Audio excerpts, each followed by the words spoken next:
Aktual gündəm efirdədir, vaxtınız xeyir. Süni intellekt təkcə dilimizin əzbəri yox, fəaliyyət istiqamətimizin və əyləncəmizin istiqaməti yox, əsasən də təhsilimizin, tədrisimizin bir vacib komponenti mi deyək, baş ağrısı mı deyək çevrilir.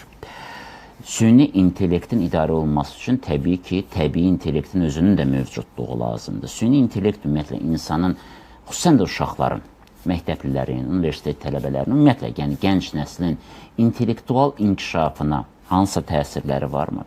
Bu vərdişlər, indi təxminən biz süni intellekt deyəndə tamaşaçılar üçün ancaq gözünün qabağında onun çat formaları gəlir. Amma bu süni intellekt çox dərindən bir götürülmüş sahədir və bugün idarə etmə sistemlərində süni intellektin hansı funksiyaları var? Biz bu barədə təbii ki, çox az məlumatdayıq. Amma mütəxəssisimiz var və təbii ki, bu barədə danışacaq. Tədris prosesinə gəlməsi nəyi gətirəcək? Hansı yenilik, müsbət yeniliklərdirmi? Yoxsa bunun özündə də bir təhlükə var? Əslində, yeni texnologiyaların gəlişi işimizi asanlaşdırsa da, biraz bizi hardasa məsələlərə daha analitik baxmağa, daha çevik reaksiya verməyə bir növ tənbəlləşdirir. Mənim yadımdadır, kalkulyatorların orta məktəblərə bir müddət ümumiyyətlə buraxılmırdı. Amma sonradan artıq dərsliklərdə yazılırdı ki, bu məsələni kalkulyatorla həll et. Və tədricən kalkulyatorlar əlçatan olandan sonra bu Azərbaycanda təxminən 92-93-cü illərdən sonra kütləvi şəkildə kalkulyatorlar əlçatan oldu. Artıq sadə hesablamaları belə aparmaqda çətinliklər çəkdik.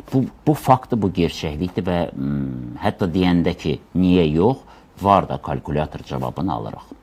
Və sabah da biz bir çox sualları verəndə süni intellekt vasitəsilə olan çatlar var da cavabını eşidə bilərik. Və bu da artıq qaçılmaz reallıqdır. Ümumiyyətlə, təhsilə təsiri necədir? Hansı proseslər gedir? Çində çox maraqlı artıq metoda keçilib. Süni intellektlə, ümumiyyətlə, bulut texnologiyasının birləşdirilməsi yolundan artıq məktəblilər heç bir çanta ilə, heç bir dərsliklə, dəftərlə getmirlər məktəbə. Partalar elektronlaşdırılıbdır. Yəni, parta planşet və onu yadda çıxartmaq da artıq mümkün deyil. Dərsliyim evdə qaldı, dəftərim evdə qaldı prinsipi də işləməyəcək. Partanın üzərində elədiyin məsələlər, həll elədiyin oxuduqların eyni şey sinxronlaşdırılıb sənin evdəki olan mobil planşet və yaxud da cihazla başqa bir cihazla və salam. Bu qədər sadə. Əlbəttə, bu bir çox mənalarda qənaətdir, bir çox mənalarda kağız, qələm, dəftər və s. qayğılarından azad edir. Amma nə dərəcədə bizi texnologiyalara asılı edir, nə qədər bizə həyatı, yaşam tərzini diktə edir. Bu suallar da var. Gəlin qonaqlarımızla biriyə də bu suallara cavab axtaraq. Elmin Nuri, Strateji Tədqiqatlar Mərkəzinin sektor müdürü, elm və təhsil məsələləri üzrə tədqiqatçı. Xoş gördük. Nəmənd Rüstəmov, Bakı Dövlət Universitetinin Multimedia və Elektron Kommunikasiyaları Kafedrasının müəllimi, televiziya tənqidçisi. Ramiz Alıquliyev, Azərbaycan Milli Elmlər Akademiyasının müxbir üzvü, texnika elmləri doktoru, Azərbaycan Texniki Universitetinin Data Elmi və Süni İntellekt İnstitutunun direktoru, 2024-cü illərdə Stanford Universiteti tərəfindən hazırlamış süni intellekt sahəsindən dünyanın ən nüfuzlu 2%li alimlərinin reyting siyahısına seçilib. Mən çox böyük qürur hissi keçirirəm ki, bax, belə görkəmli alimlə bir studiyadayıq. Həqiqətən də sizin, mən keçən dəfə bunu Rasim müəllim haqqında da dedim, gizli qəhrəmanlarımızsınız. Biz sizin haqqınızda yalnız elmi mənbələr danışır və kifayət edir ki, sizin adınızı ingilis dilində yazmaqla sizin elmi məqalələriniz nüfuzlu elmi dərgilərdə, elmi nəşrlərdə görək və sözün əsl mənasında bu sahədə Azərbaycanda bu qədər güclü elm adamlarının olması çox sevindirici haldır. Onların böyük əksəriyyəti bizim İnformasiya Texnologiyaları İnstitutunda toplaşıblar və orada elə Rasim müəllimin rəhbərliyindən, ötən dəfə Rasim müəllim bizim qonağımız idi. Kifayət qədər çox ətraflı bu barədə məlumat verirdi. Əminəm, bugün siz də bizə bu sahədə ətraflı məlumat verəcəksiniz. Və Zoom bağlantısında Sona xanım Əliyeva, Təhsilli Gələcək Təhsilin İnkişafı İctimai Birliyinin sədri, əməkdar müəllim. Xoş gördük sizin hamınızı. İcazə verirsinizsə, mən Sona xanımdan başlayayım, müəllim olduğu üçün. Sona xanım, süni intellekt müəllimin köməkçisidir, yoxsa sizcə şagirdin və yaxud da tələbənin? Ümumiyyətlə, süni intellektə münasibətdə insanın özünün düşüncəsi önəmlidir. Çünki əgər süni intellekti insan beyni idarə eləyəcəksə, əlbəttə o bizim üçün köməkçidir. Amma şagirdlərin istifadəsi üçün bu nəzarətsiz qalacaqsa, bu təhlükədir. O baxımdan, yəni hər bir şey, necə ki, tutalım ki, bıçaq həm mətbəxdə işlətdiyimiz alətdə, amma bir cinayətkarın əlində o deməli bir cinayət vasitəsi ola bilər. Eyni şeydə süni intellektə münasibətdə bunu demək olar ki, yəni bu bizim necə istifadə edəcəyimizdən asılıdır. Əgər müəllim onu tədqiqat xarakterli, ideya axtarışı ilə, interaktiv üsullarla yeni bir dərs qurmaq istəyirsə, bu baxımdan o müəllimin yaradıcılığına dəstək verəcək. Amma müəllim sadəcə şablon dərs planları yazmaq, ümumiyyətlə şablon testlər hazırlamaq üçün bunu istifadə edəcəksə, təbii ki, bu müəllimin həm yaradıcılığını öldürəcək, həm də eyni zamanda müəllimin belə deyək də, peşəkarlığını da zəiflədəcək, düşünməsini sətirləşdirəcək, ümumiyyətlə təhsil prosesinə çox mənfi, tədrisin həm də keyfiyyətinə çox mənfi təsir edəcək. O baxımdan da bunu bizim necə istifadə etməyimiz məsələsi, necə yanaşmamız, təhsildə süni intellekti hansı formada müəyyənləşdirmək məsələsi yəni önəmlidir də. Yəni bütün ümumiyyətlə gələcəkdə bizim onu necə istifadə edəcəyimiz bizim təhsilin keyfiyyətinə və ümumiyyətlə istiqamət yoluna əsaslı təsir edəcək bir mənalı. Mən keyfiyyəti barədə bir şey deyə bilmərəm. Təhsilin keyfiyyətinə necə təsir edəcək? Burada təhsillə məşğul olan mütəxəssislərimiz var, onlar cavab verəcək. Amma praktik olaraq gözümlə gördüyüm bir nümunəni göstərim. Mənim övladlarımdan biri 10-cu sinifdə oxuyur və dərslərinin hamısını süni intellektin chat bir proqramlarının biri ilə demək olar ki, edir. Təbii ki, bu qarşısı alınmaz prosesdir, amma bir başqa prosesi mən hiss edirəm ki, tədricən onda özünü tənqid, düşünmə, məsələyə bir qədər şübhəli baxmaq və yaxud da ümumiyyətlə dialektik yanaşma itir və bütövlükdə təfəkkür, dünya görüşü sistemi ona nə deyirlərsə onun əsasında formalaşır. Hələ məlum deyil o mənbə nə dərəcədə dəqiq deyil və s. Biz o sualı qoymuruq. Amma bütövlükdə mən bu təsiri görürəm və ən əsası, ən vacib mən nəyi görürəm? Hazır məsələnin o nəticəsini görür, cavabını alır, yazır. Amma bu necə həll olundu prosesini bilmir. Bax, bu nə yaradacaq uşaqlarda, Sona xanım, sizcə? Ümumiyyətlə, düşünmənin səhvləşməsini yaradır bir mənalı şəkildə, düşünmə qabiliyyətimiz azalacaq. Ona görə də bəs məsələ ondadır ki, biz necə yanaşırıq da. Amma Azərbaycanda süni intellekt çox hallarda ilə müəllimlərin öz tərəfindən də hazır cavab almaq məqsədindən istifadə olunur və problemi kökü buradadır. Kökü bundadır.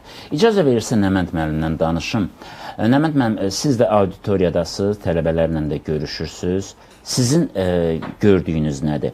Xüsusən də humanitar sahədə mübahisələr daha çoxdur. Dəqiq elmlərdə belədir ki, onsuz da bütün hər yerdə 5-10 eləyəcək. Yəni bunun 11 eləməsi artıq ali riyaziyyat problemidir və o bizim işimiz deyil. Amma hər halda humanitarda isə variantlar çoxdur, mübahisəli elementlər çoxdur. Ümumiyyətlə, bununla rastlaşıbsınızmı və siz nəyi hiss edirsiniz? Salam, bir daha hər kəsi salamlayıram, qonaqları da salamlayıram, siz də salamlayıram, Elçin müəllim, çox sağ olun dəvətə görə. Doğrudan çox ciddi bir məsələ toxunmuşsunuz və neçə gündür mən bir xeyli müddətdir bu məsələ ilə bağlı müşahidə aparıram, araşdırmalar edirəm, təhlillər aparıram.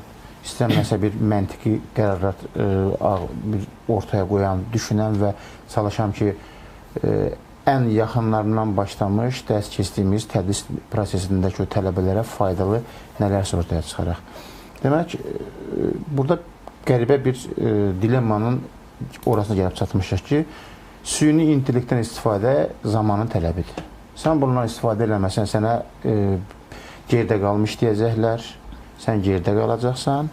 Sən bundan ifrat dərəcədə istifadə etdikcə, bu xanımın da dediyi kimi, passivləşəcəksən, düşünmə qabiliyyətini və analiz qabiliyyətini itirmə ehtimalın böyükdür. Və təəssüf ki, mən bundan axır zamanlar çox şiddətli formada üzləşirəm. Demək ki, söhbət nədən gedir? Yəni, ali təhsil müəssisəsində, balon sistemində kallıq faktoru var.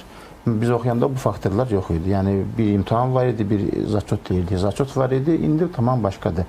Nəticə etibarilə hər şey hesablanıb, tələbəni daha yaxşı mütəxəssis eləyək, daha yaxşı vətəndaş eləyək, daha yaxşı yetişdirək və tələblər də hamısı buna hesablanıbdır. Amma nə baş verdi? Demək, bu son gələn telefonların, cihazların əksəriyyəti ağıllı gəlir. Bəli. Tandemə baxın, ağıllı cihazlar çoxalır, ağıllı adamlar azalır. Yəni, ciddi problemdir. Yaxud da... Bəlkə ona hesablanıb. Təbii ki, ona hesablanıb. Yaxud da süni intellekt insanlar arasındakı sünilik daha çox artırır. Nə baş verir? Tutaq ki, biz süni intellektdən istifadə edib nələrisə nail ola bilərdik. Amma biz süni intellekt proqramlarından istifadə etdikcə axtarmaq, tapmaq, araşdırmaq, məsələn, bir zamanlar ya Google deyirdik, nəsə çıxırdı ortaya. İndi ya ChatGPT, ya Gemini, kimsə çağırır köməyə, əlimizdən tutur və biz başa düşürük ki, oxumaq, araşdırmaq lazım deyil. Dünən gecə, üzr istəyirəm, evdə belə bir şeyin, evə təzə qabıyan maşın almışıq. Xanımefəndə elə onlardan tam istifadə edilə bilmir. Görürəm, qızın çağırır ki, yəni mənim qızı çağırır ki, tez ChatGPT-ni aç görək, burada filan şeylərində nə baş verir? Bəli, bu tür işlədəndə faydalıdır. Amma gəlib onu universitet auditoriyasında istifadə edəndə və təəssüf ki, bunun vasitəsilə yüksək qiymət almağa çalışanda ciddi problemdir. Çox ciddi problemdir. Demək, burada çoxlu əxlaqi etik nüanslar ortaya çıxır. Nədən gedir söhbət? Dediyimiz o Kollovkun məsələlərində biz tələbələrə sual veririk və tələb odur ki, bu dokumentasiya olaraq yazılı, saxlanılır. Hər bir semestr ərzində, hər ayın son 10 günlüyündə biz Kollovkun keçirdib, qiymətləndirməliyik və bu qiymətdə fiksasiya olunmalıdır. Tələbənin ortalama balı çıxmalıdır. Tapşırığı verirsən tələbəyə, yəni bölünür, o taşı bir semestrdə 15-20 bölgü varsa, şərtli olaraq onu bölürsən, 3 mövzu, 5 mövzu deyirsən ki, hazırlaş və təsadüf seçim üsulundan hər hansı bir mövzunu versən tələbə bunu hazırlaşmağa. Tələbə qadasını aldığım, gedir, məsələn, yəni fürsət varsa əgər, anında internet və mobil telefondan istifadə edir. Son zamanlar müşahidələrin nəticəsində məlum olub ki, tələbələr ağıllı saatlardan, qulaqçıqlardan da istifadə edib Kollovkundan yüksək qiymət almağa çalışırlar. Bu nəticə etibarilə ortaya bir yalan çıxır. Yalan qiymət çıxır, yalan elini görünmək cəhəti çıxır və nəticədə də yalan müəllimin də verdiyi yalancı bir qiymət çıxır və bu proses müəllimi çox çətin bir dilemma qarşısında qoyur, seçim qarşısında qoyur. İnsafən çox ağıllı cavab veribdir. Amma özünün deyil. Amma özünün deyil. Tutaq ki, bunu da təbii ki, sən onu tutursan, başa düşürsən. Sən bu təhsil prosesi uzun bir prosesdir. Tələbə ilə davamlı müşahidə olsan, soruşursunuz, nə oxuyursunuz, nə edirsiniz, nəyə baxırsınız, hansı, yəni, məsələn, biz jurnalistikadan dərs keçirik də, biz texnologiyaları bilməliyik, innovasiya bilməliyik. Tutaq ki, hazırda baş verən bu, deyək də, yəni, jurnalistikada ümumiyyətlə ciddi bir forma dəyişmə mərhələsindədir də jurnalistika. Yəni, yazı bir yana gedibdir, çap mətbuatı, print media itmək təhlükəsindən üz-üzədir, multimedia həyatımızın hər yanında artır və hamı gəlib jurnalist olmaq istəyir. Dünyanın ən nəhəng adamları, Trump Amerika prezidenti olanda dedi ki, indən sonra xəbər proqramına baxmaq maraqlı olacaqdır, mənə baxacaqsınız, mən ən yaxşı newsmaker olacağım. Ən yaxşı xəbər başlıqlarını isə mən verəcəm. Həm jurnalistəm, həm aparacam. Yaxud dünyanın ən zəngin adı Elon Musk getdi, işin gücünü atdı, özünə jurnalist, nə bilim, blog açıbdı, orada jurnalistika ilə bağlı, media ilə bağlı işlər görür. Və bu dilemma qarşısında, bu çətinliklər qarşısında biz jurnalist yetişdirməliyik. Jurnalist də bunun cavan uşaqda, fərqinə baxmayaraq, impulsiv, yəni o müdrik ola bilməz də, bu yaşda müdrikləşməyibdir. Və başlayır bu şeylərlə yanlış qərarlar verməyə və təbii ki, incikliklər olur, küsürlüklər olur, qiymət üstündə polemikalar olur, mübahisələr olur, nə bilim, nələr olur və arzu olunmaz bir hal çıxır ortaya. Sən başlayırsan, yəni uşaqlarla artıq bu yöndə məcburi formada biz həm informasiya təhlükəsinə toxunmalıyıq, həm informasiya savadlılığına toxunmalıyıq, həm ağı-qaradan seçməyi öyrətməliyik müddət Ya da ki, anti-plagiat proqramı o işlətməliyik. var, o öz yerində, o var, təbii ki var. Bu daha ciddi sferlərdə, məsələn də bizim universitetin nəzdində o anti-plagiat şöbəsi var. Hə, o amma elmi işlərə və s. monoqrafiyalar filanlar, amma məsələ bundadır ki, müəllimlər gedirlər, məsələn də görürsən ki, müəllimlər gedirlər və ta ki, müəllim tapşırıq veribdir, müəllimin cavabı ilə, mühazirəsi ilə tələbənin sənə yazdığı cavabı arasında birəbir bir kopya yaranıbdır. Və sən qiymətləndirəndə görürsən ki, o qədər səhih cavab var ki, əlin quruyarsan bunu aşağı yazsan. Amma həm də sən bilirsən ki, bu bunun cavabı deyil. Yəni orada elə gəlir tutaq ki də iqtisadi məsələn mən televiziya proqramlarının menecmentini fərdini tədris edirəm. Bunu oxumaq üçün mən getmişəm iqtisadiyyatla maraqlanmışam. Uzun bir 20 ilin üstündə bir təcrübəm var. Televiziya layihələrinə rəhbərlik eləmişəm. Nə bilim qazanc gəlir, bu məsələlərlə aşağı yuxarı təmasım olubdur. Tələbə bu detalları bu dəqiqliklə bilmə ehtimalı çox deyil də, yəni 50-nin 50-yə deyil, ən az 50-nin 50-yə deyil. Yəni çoxluq tələbənin ziyanınadır. Çünki bu elə şeylər var ki, bu zamanla gəlir və tutaq ki, sən iqtisadi nəzəriyyə, iqtisadi elmlərlə maraqlanmasan, o terminlərdən istifadə edəndə sən məsələn, qısa bir sual deyirsən ki, filan terminin mənası nədir? Hə, vəssalam, çatırıq. Çatırıq. Məlum olur ki, adam əzbərləyir və fərqində deyil ki, ali təhsil mahiyyəti əzbərləyən tutuquşular üzr istəmdə belə, amma təəssüf ki, belə çıxır. Yəni, yetişdirmək deyil, düşünə bilən insanlar yetişdirməkdir, rəqabətə davamlı insanlar yetişdirməkdir. Yəni, dünyada çağırışlar var, Çində danışdınız, nələr baş verir, dünyanın hər yanında nə baş verir, sən də gedirsən, aqibətini, gələcəyini və nəticə etibarilə bunlar bizim vətəndaşlardır. Bu adamlarla sabah biz yaşayacaq. Yəni, təəssüf ki, bu gerçəkdir ki, həm də kommunikasiya alətləri çoxaldıqca kommunikasiyanın özü azalıbdır və səmimiyyət azalıbdır. Anlatmaq cəhdi çoxalıbdır və yəni, deyək ki, mən hesab edirəm ki, durmadan gecə-gündüz həyəcan təbili, yəni bu qaçılmazdır. Biz hazır olmalıyıq buna.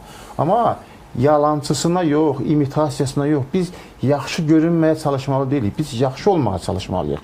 Hər şey buna hədəflənməlidir. Çıxış yolu varınızdır sizin, təklif kimi. Təklif kimi mən, məsələn, axır vaxtlar məcburi formada özümü bir mentor və motivator kimi aparmağa məcbur olmuşam. Dərsin bir hissəsini məcburi formada bu məsələlərə elə özümü bir, belə deyək də, bir özümü qoyuram bir ağıl verən, sevilməyən haldır. Bizim cəmiyyətində ən pis odur ki, biz işləyirik, nə bilim də, bu şərt olaraq Z nəsli deyirik də, bu Z nəslinin nümayəndələri də özləri bir-birindən çox rahat kommunikasiya edirlər və özlərindən böyüklər və illah da onlara etmə, eləmə deyənlərə bir düşmən sanki bir münasibət var.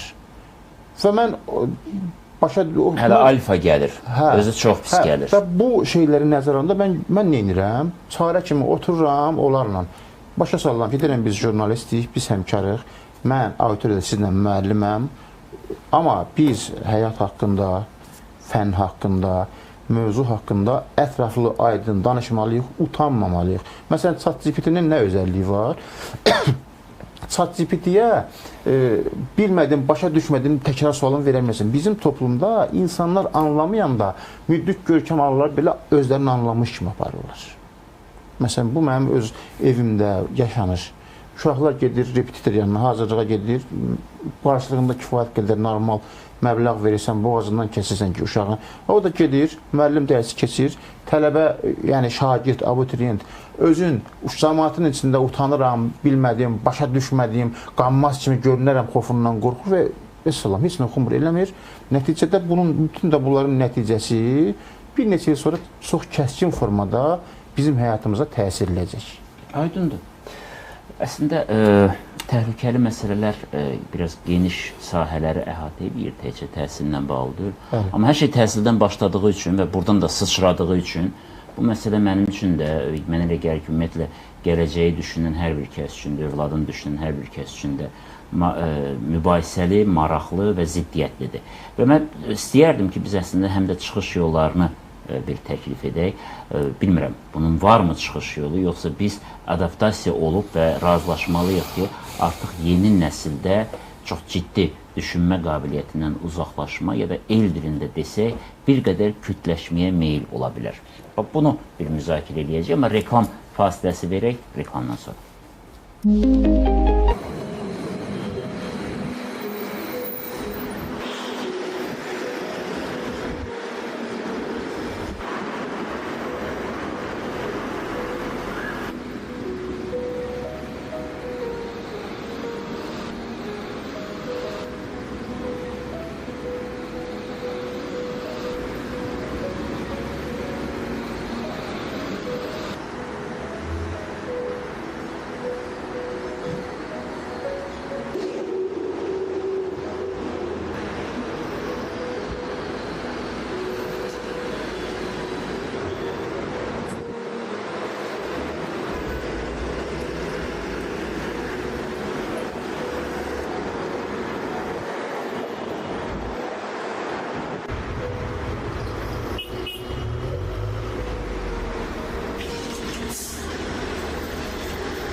Süni intellekt həyatımızdadır və bir çox şeyləri onlardan soruşuruq. Əslində, Nəməd müəllim söylədi, süni intellektin ən sadə və əlçatanı olan çatı vasitəsilə bir çox şeylər soruşulur. Mən burada maraqlı nədir? Yəni, indi təhsillə bağlı, tədrislə bağlı soruşsalar, yəni, tamam, bunu soruşsunlar. Amma çox maraqlı bir araşdırmalar var, Azərbaycan segmentinə aiddir. Hansı sualları verir yeniyetmə və gənclərimiz? Misal üçün, mən sevgimi necə etiraf edib? Və ChatGPT ona cavab verəcək. Siz təsəvvürsünüz onun cavabını. Və yaxud da həyatımı necə qurum? Başqa bir sual. Əskərlikdən yayınmaq üçün nə edim? Özümə yaxşı ər tapmaq üçün hansı metodu seçim? Ulduz falı, falçılıq, əl falı və s. Və bunun bir paralelində artıq dünyanın bir çox ölkələrində tibbi, hüquqi məsləhətlər ChatGPT vasitəsilə verilməsi qadağan olundu. Eyni zamanda bu yaxınlarda mən belə bir xəbər oxudum Azvijanaz saytında. Təxminən dünyanın 700-ə yaxın aliminin bir müraciəti var ki, ChatGPT ümumiyyətlə süni intellektin bəzi sahələrində məhdudlaşdırılması məsələsi olsun. Doğrudanmı bu belə təhlükədir və biz doğrudanmı bu təhlükə ilə üz-üzə silahsız qalmışıq? Çox sağ olun, Elçin müəllim. Mən də sizi və hörmətli qonaqları salamlayıram. Məsələnin təbii ki, Ramiz müəllim, Nəməd müəllim olduğu bir yerdə Elmi Tədqiqat İnstitutu və Ali Təhsil segmentinə görə yox. İcazə versəniz, bunu mən sizin sualınızı bu ümum təhsil segmenti ilə konkretləşdirmək istəyərdim mən. Bir müddət öncə bu Coursera platformasından bizi bu Milli 4C platforması bir layihəsi vardı. Biz də ona qoşulduq və bir neçə universitetin, London Universiteti, Chicago Universiteti Amerikanın orada təhsildə süni intellektin istifadəsi, yəni təhsil və süni intellektin əlaqəsi kurslarında da dinləyici qismində iştirak etdik və başa düşdüm ki, mən apardığımız araşdırmalardan da yol alaraq bildik ki, məsələn, orta ümumi təhsil segmentində bizdə ChatGPT daxil olmaq, ümumiyyətlə bütün o süni intellekt alətlərinin istifadəsi Elçin müəllim hələ Google səviyyəsindən o tərəfə gedib çıxmayıb. Bunun iki istiqaməti var. Yəni, süni intellekt əslində bir şagird üçün, ümumiyyətlə təhsil segmenti üçün yardımcı olaraq çox vacib bir göstəricidir. Amma onun yardımcı kimi görəndə, intellektin əlavə gücü kimi dəyərləndirəndə bu belədir.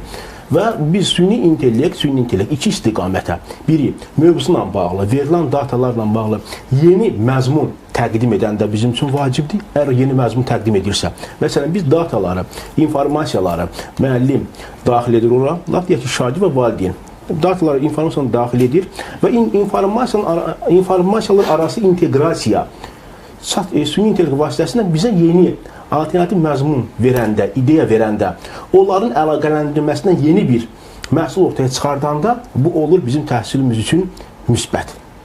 Amma biz bunu bu cür dəyərləndiririk kimi xeyr. Bunun bir istiqaməti, məktəb üçün vacib olan istiqaməti. İkinci, proqnoz istiqaməti. Məsələn, bugün süni intellekt aləti bir sinifin, oradakı şagirdlərin ümumi intellektual göstəricilərini düzgün daxil etdikdə, onların bir mövzuna bağlı, bir məsələ ilə bağlı fikirlərini data olaraq düzgün daxil etdikdə, o çox düzgün şəkildə proqnoz verə bilir. Deməli, bir tərəfdən yaxşı məzmun yarada bilir, digər tərəfdən müsbət proqnoz irəli sürə bilir. Bu, onun müsbətləri.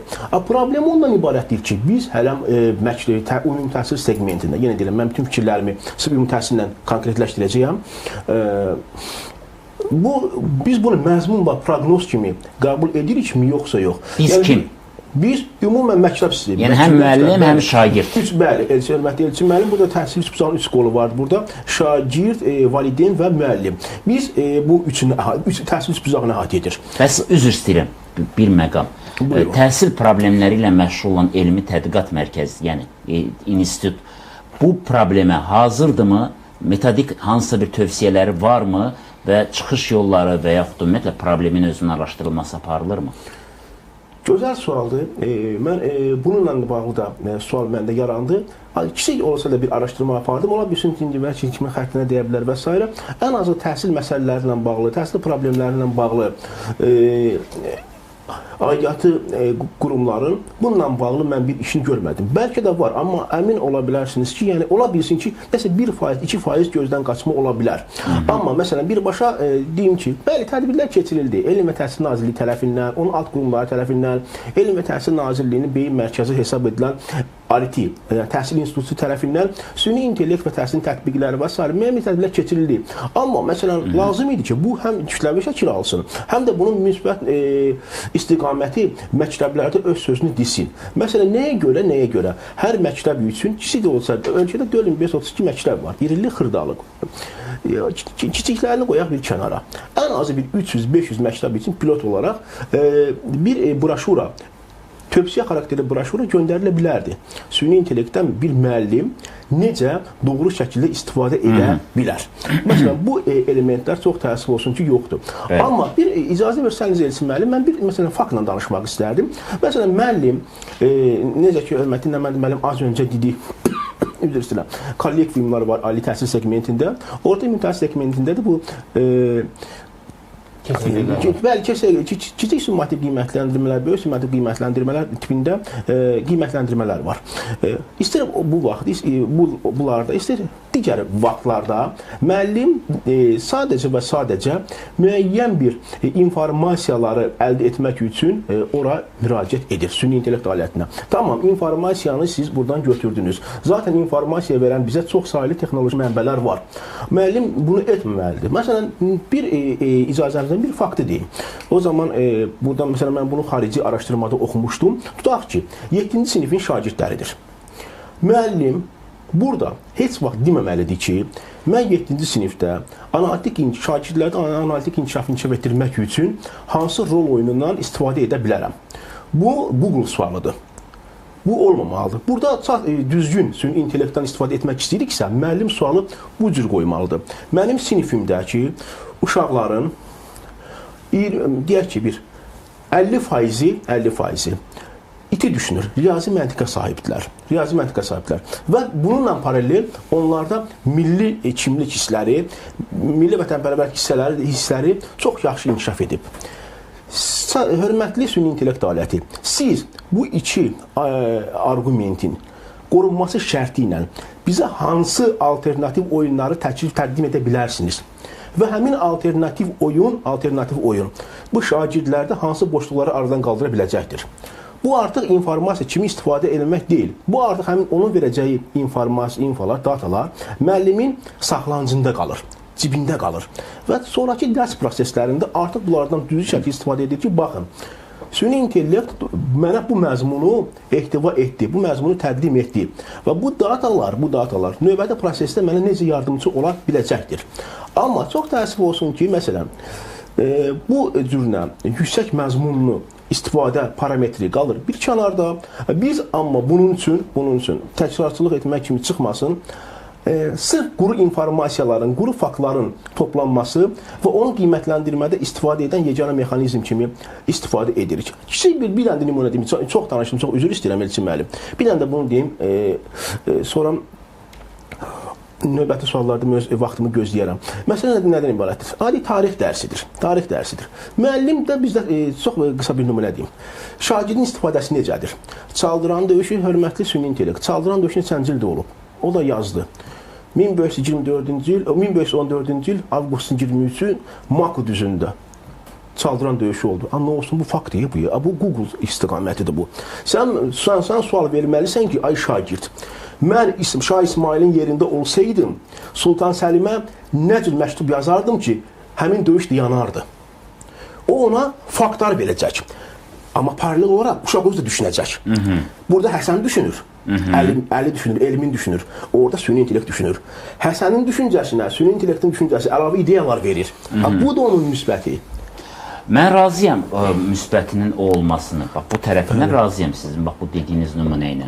Amma indi bir əsas sual çıxır ki, nə dərəcədə Azərbaycan kontenti süni intellektdə əks olunur və o nə dərəcədə Azərbaycanlı kimi cavab verəcək? Çünki Çaldıran döyüşündə vuruşanlardan biri Azərbaycanlı təfəkkürü ilə yanaşırdı, biri də tutaq ki, Osmanlı təfəkkürü ilə yanaşır. Doğrudur mu? O cür düşünəcəkmi? Bax, bir dənə bu tərəfi mənə maraqlıdır. Təbii ki, mən yüzlərlə nümunələrdən yalnız birini dedim. Bizdə, yox, mən başqa şey görə deyirəm. Yaxşı nümunədir. Bizə lazımdır ki, o orada süni intellektin verdiyi cavaba uyğun Azərbaycan təfəkkürünü işə salıb paralelinə apara bilsin. Bax, onu eləyə biləcək, yoxsa yox? Şagird yoxsa süni intellekt? Yox, şagird hələ. Şagird. Süni intellekt eləyənməyəcək. Nə qədər istəsə də. Bilməyəcək, bəli. Çünki emosional məqamlar var və s. o buna hələ hesablamayıb. Bəlkə də eləyəcək. Ramiz müəllim tamamilə bəlkə əksini söyləyəcək, mən bilmirəm. Doğrudur. Bu artıq təhsil üsbuzağının digər iki istiq tərəfi. Müəllim və valideynlərin üzərində düşür Elçin müəllim. Nə yalan deyim sizə. Şagird, bəli, bu gün 7-ci sinimin şagirdi. Yaxşı olar ki, özü də bunun alternativini verə bilsin. Məsələn, deyim ki, mən çox təəssüf edirəm ki, indiyə qədər mən müəllim deyiləm.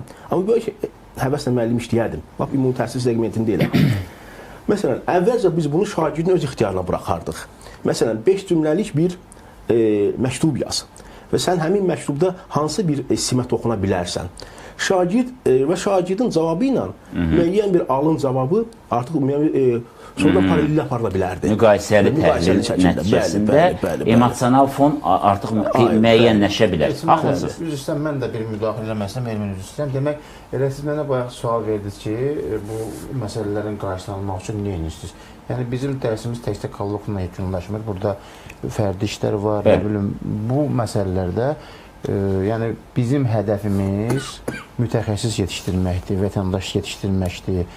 Sabah gedib real bazarda özünü realizə edə biləcək insan yetişdirmək olduğuna görə bunun fərqindəyik və çalışırıq ki, praktik bilikləri özündə ehtiva edən nümunələrə daha çox yer verək. Məsələn, çalışırıq ki, tələbələr sujetlər, reportajlar, müsahibələr hazırlasınlar. Burada artıq süni intellektin imkanları məhdudlaşır. O gedib deyək ki, ola bilər ki, desin ki, ay ChatGPT, ay Gemini, mənə filan mövzu ilə bağlı sujetin, reportajın sujet planını ver, ilkin. Onun üstündə mən nəsə işləyim. Amma nəticə etibarilə ona diqqətlə baxmasa, orada seçməsə, oradan lazım olan hissəni ortaya qoymasa, ağıllı, rasional bir material ortaya qoya bilməyəcək. Təbii.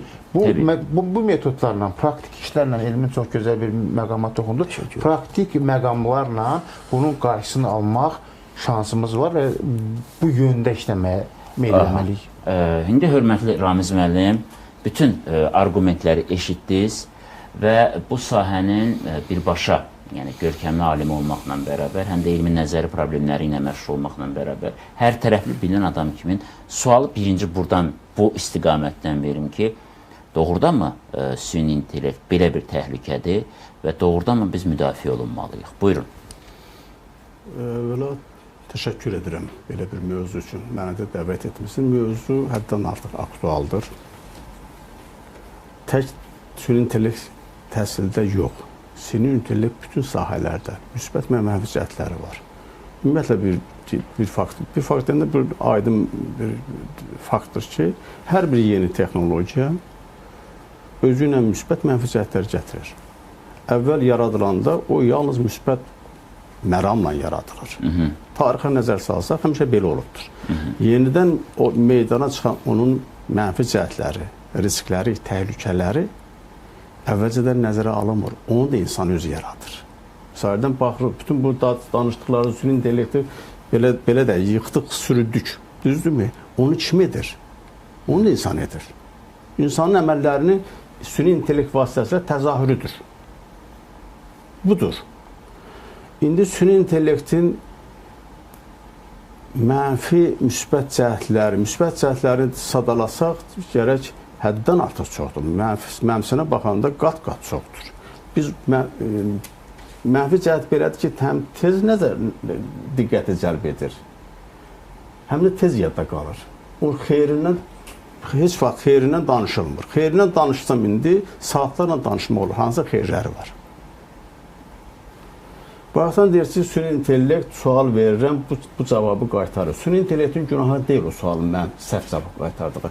Süni intellektdə səhv məlumat verirdir. Süni intellektin götürdüyü mənbə səhvdir. Bizim yaratdığımız kontentlər səhvdir. İnternetə qoyduğumuz kontentlər səhvdir ki, onun yenidən generasiya etdiyi mətn, kontent səhvdir.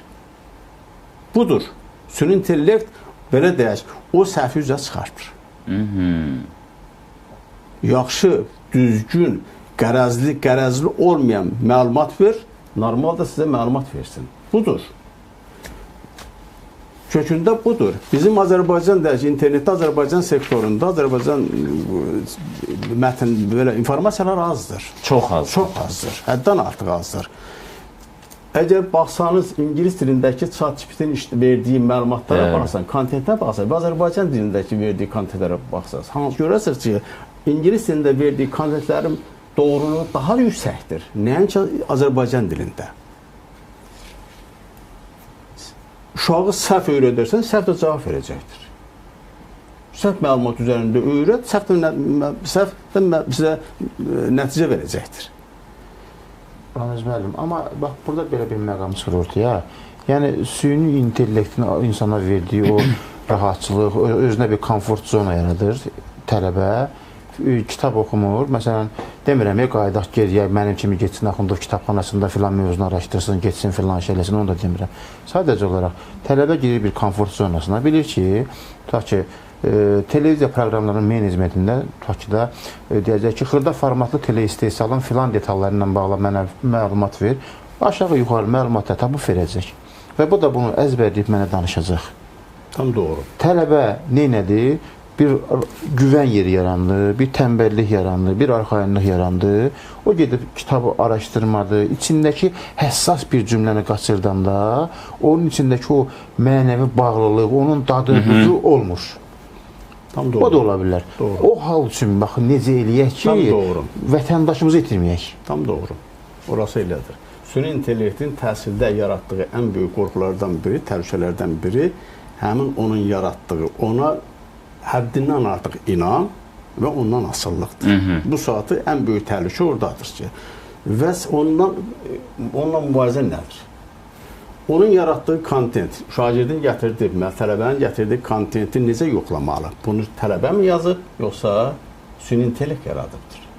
Bunun üçün də anti-ChatGPT deyirəm. Necə ki, plagiat və anti-plagiat sistemləri var, eyni qaydada da ChatGPT. Nəticədə elə çıxır ki, üzr istəyəndə biz tələbə ilə bir şey oynamalıyıq da. Yəni biz pusmalıyıq ki, bu oğurlamasın, bu köçürtməsin, bax, bu burada əxlaqi, mənəvi dəyərlər. Həmən metod, yəni tutaq ki də, o əllə yazılan kağızda o texniki imkanlarımız tutaq şəxsən məndə hələ ki yoxdur. Mən görürəm ki, tələbə köçürdür, onu sınamağın ən yaxşı yolu, tutaq ki də, yazdığı ən gözlənilməz sualda görürəm ki, belə də mənasını çox az adamın bildiyi bir termin istifadə edib. Yapışıram, bunu bir dənə mənə izah elə, mən dəqiq anlayabilirim, zəhmət olmasa mənim maarifləndir, məlumatlandır. Hətta bəzən özümü bilinməyən adam obrazına salıram ki, izah eləsin. Və bu zaman həmən bu mahiyyət ortaya çıxır ki, adam gözəl əzbərləyib, gözəl yazıb, yazdığı kağıza sorğulamasan qiymət idealdır. Amma yazdığını sorğulayanda, onun izahını tələb edəndə, o yazdığı tezisin detallı izahını tələb edəndə məlum olur ki, adamın o termini ümumiyyətlə düzgün tələffüz eləmə imkanı yoxdur. Bax, problem bundadır. Tam doğru. Tam doğru. Bu artıq ciddi mənəvi, mən məcbur oluram artıq bir tələbəni üzr istəyirəm, pərt eləməliyəm, xətrinə dəyməliyəm, incitməliyəm, arada bir etibarı, inamı itirməliyəm, kəskin adam obrazına girməliyəm, sərt adam obrazına girməliyəm. Belə bir pis bir vəziyyətdə qalır müəllim. Ya göz yummalısan, özünü vurmalısan, bilməməzliyə, hər şey axırına getməlidir, ya da sinəni qabara verməlisən və mən dedim, çarəni onu da görürəm ki, gecə gündüz oturub bunlarla təhsilin mahiyyəti, xalis biliyin mahiyyəti, xalis bilikdən faydalanmanın insana... Məncə bu qarşısı alınmaz prosesdir. Bunun heç kim qarşısını alınmayacaqdır. Onun qarşısını alan yenə də süni intellekt texnologiyaları olacaqdır. Necə ki, plagiat var idi, nə oldu? Antiplagiat yaratdırır, aşkarladılar, düzdür. İnformasiya o qədər boldur ki, deyirsin, mən yoxlayıram. İndiki zamanda müəllim işləmək qat-qat çətindir. İxtiyar anda tələbə müəllimi biliyin yoxlaya bilir. Səhvdir, düzdür. Bəli. İnformasiya o qədər boldur və əl çatandır, rahatdır, əl çatan. Və onu yoxlamaq asandır.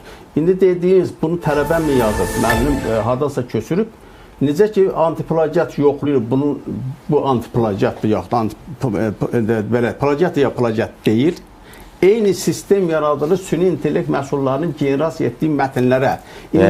İndi antiplagiat sistemləri nə üçün ChatGPT-nin dəyişir? Süni intellekt məhsullarının yaratdığı kontentləri aşkar edə bilmir.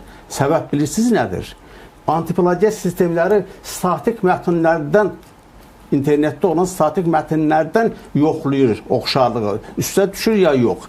ChatGPT-nin, süni intellektin yaratdığı kontent hər dəfə yenidir, dinamikidir. Onu antiplagiat sistemləri tuta bilmir. Faktoru var da. Bizim dildə tutaq ki, mən dediyim mövzularla bağlı bütün tematik məsələlər tam inteqrasiya olunmuyor baxı.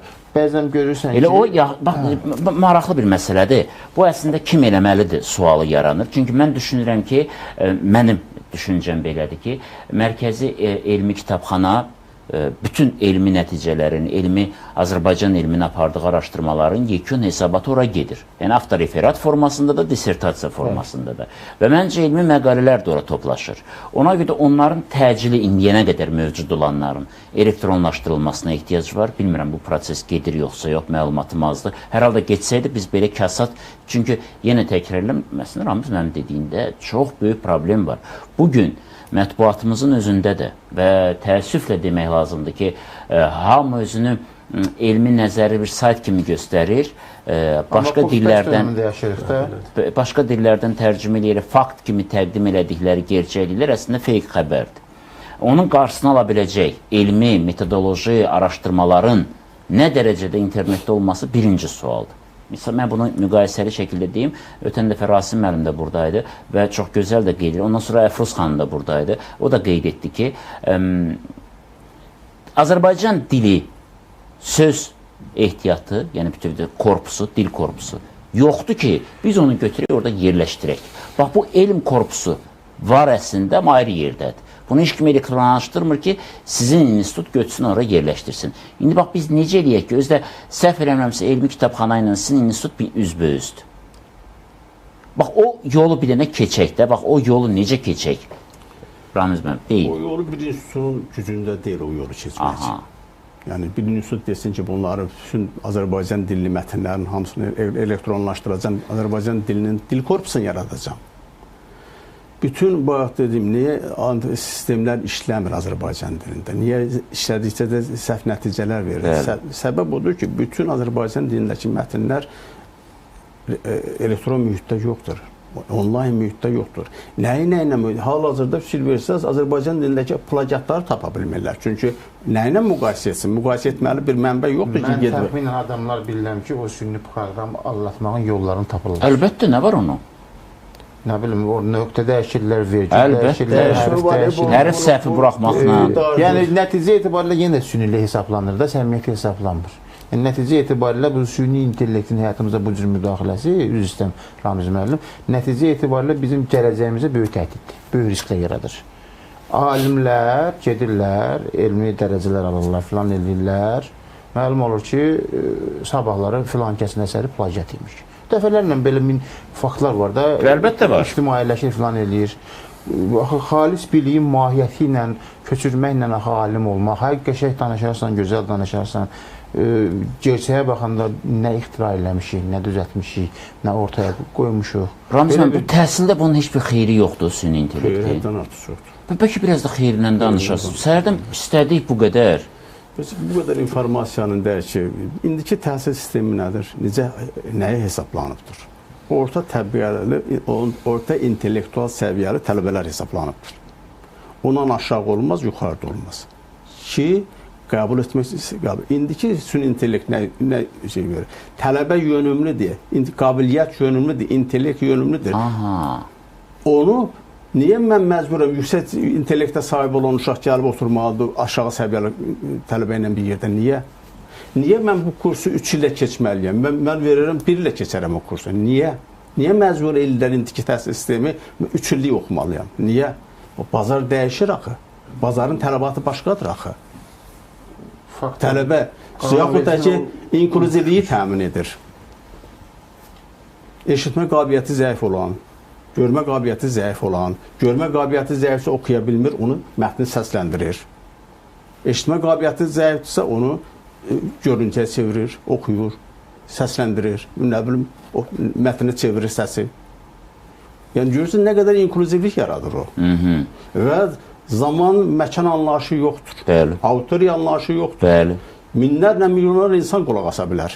Zamanı da özü seçəcəkdir, məkanı da özü seçəcəkdir, kontenti də özü seçəcəkdir. Niyə mən məcburam bu kontentləri öyrənməliyəm? Niyə? Səbəb niyə olmalıdır? Mənim əgər qabiliyyətim varsa, mən bunları niyə ondan qat-qat yüksək səviyyəli biliyi almalıyam? Haqlısınız. Niyə? Amma süni intellekt, onların hamısı öhdəsindən gələcəkdir. Süni intellekt yaxşı, cəmi 80 ildir. Cəmisi? Cəmisi 80 ildir. Bəşəriyyətin yaşı ilə müqayisədə o heç anla deyil. Əlbəttə. O dərəcədə ağıllanacaq ki, insanla mübarizə aparacaqdır. İnsan intellekti ilə mübarizə aparacaqdır. Təhlükə oradadır. Maşınların üsyanı. Tələbə nəsə köçürtdü onda deyil. Başqa təhlükə oradadır.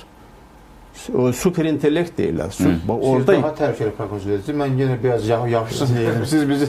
Ramiz müəllimin dediyi təxminən belə oldu. Darıxmayın, heç nə yaxşı olmayacaq. Hər şey yaxşı olacaq. Bir dənə şey var. İnsan intellekti hər şeyə qadirdir. Elçin müəllim, düz istəyirəm. Onu yaradan da insandır, idarə edən də insandır. Demək, Elçin müəllim də televiziyaçıdır. Ramiz müəllim, düz istəyirəm, Allah bu yadımdan çıxacaq, bağışlayın. Demək, yəqin ki, məlumatınız var. Sonra OpenAI adında bir Yaponiyada proqram var. Demək, proqramın mahiyyəti nədir? Bu bizim sektorun, mən televizyoncuyam. 99-cu ildən. Sonra, demək, buna mətni yazırsan. Bəli.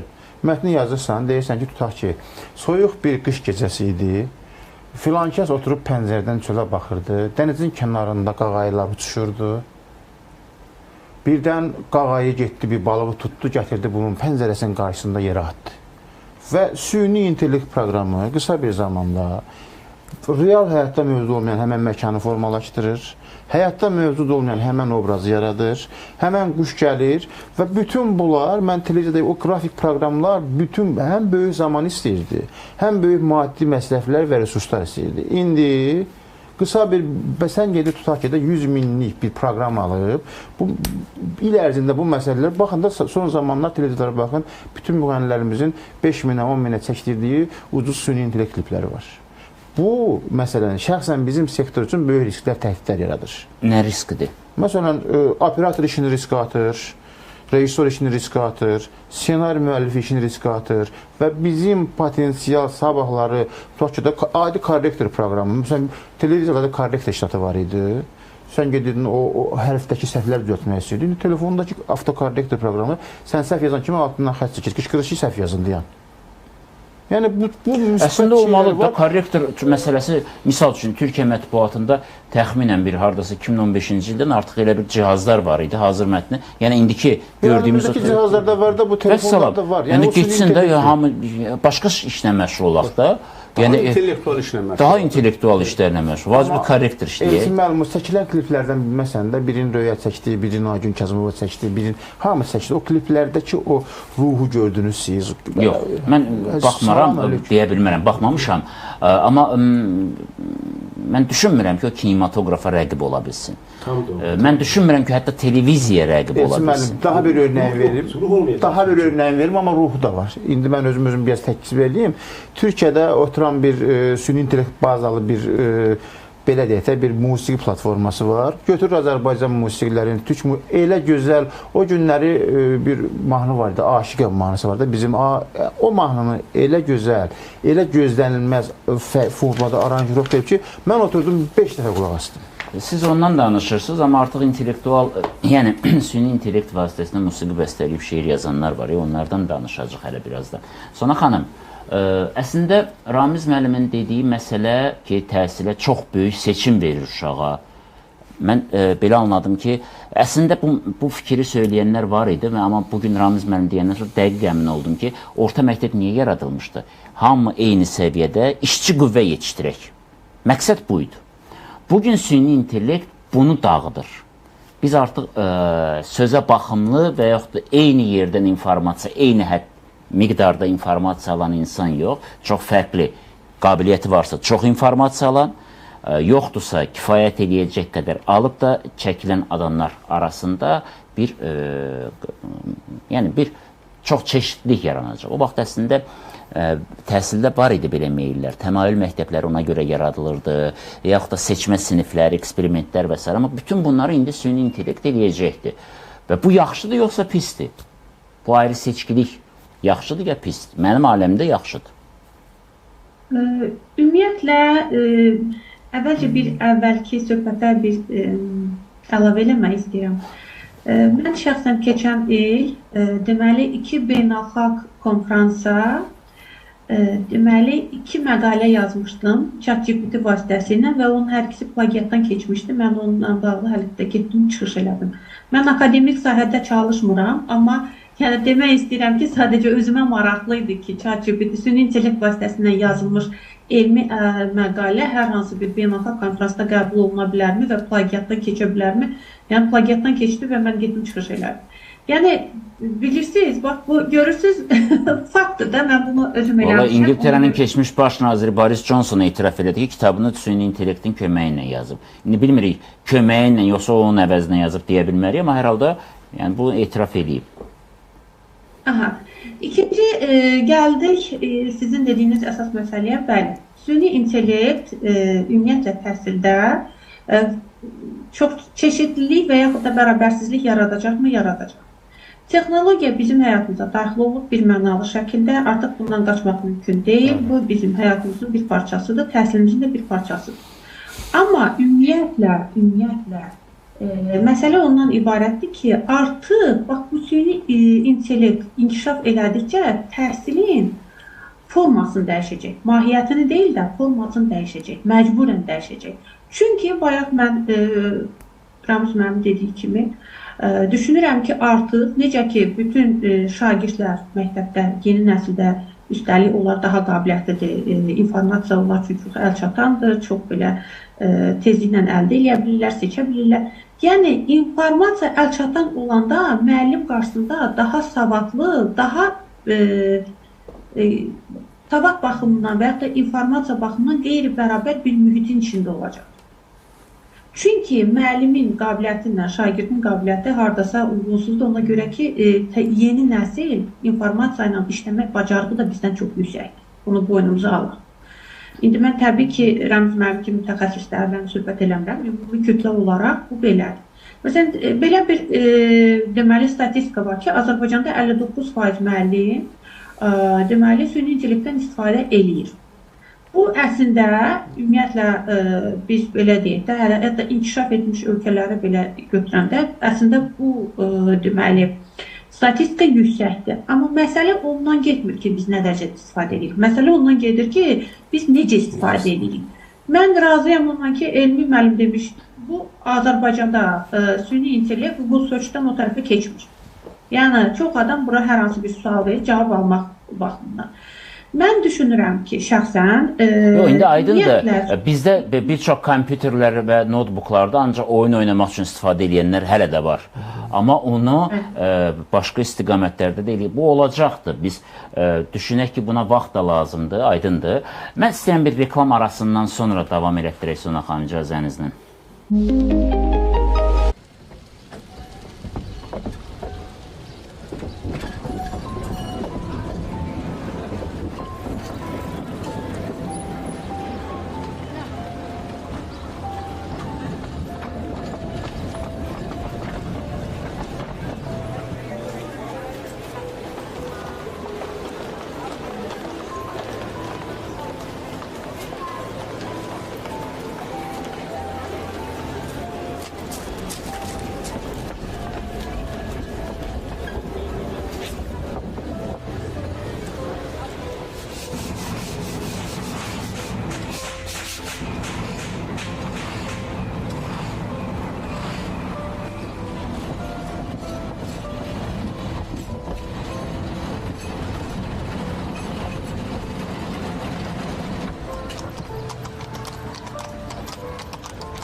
müzakirəmizi davam elətdirək. Zoom bağlantısında Məhəmməd Cəbrailov, fəlsəfə üzrə fəlsəfə doktoru, dosent, Azərbaycan Milli Elmlər Akademiyasının Fəlsəfə və Sosiologiya İnstitutunun Rəqəmsal İnkişaf və Süni İntellektin Fəlsəfi Problemləri şöbəsinin müdiridir. Xoş gördük Məhəmməd müəllim sizi də.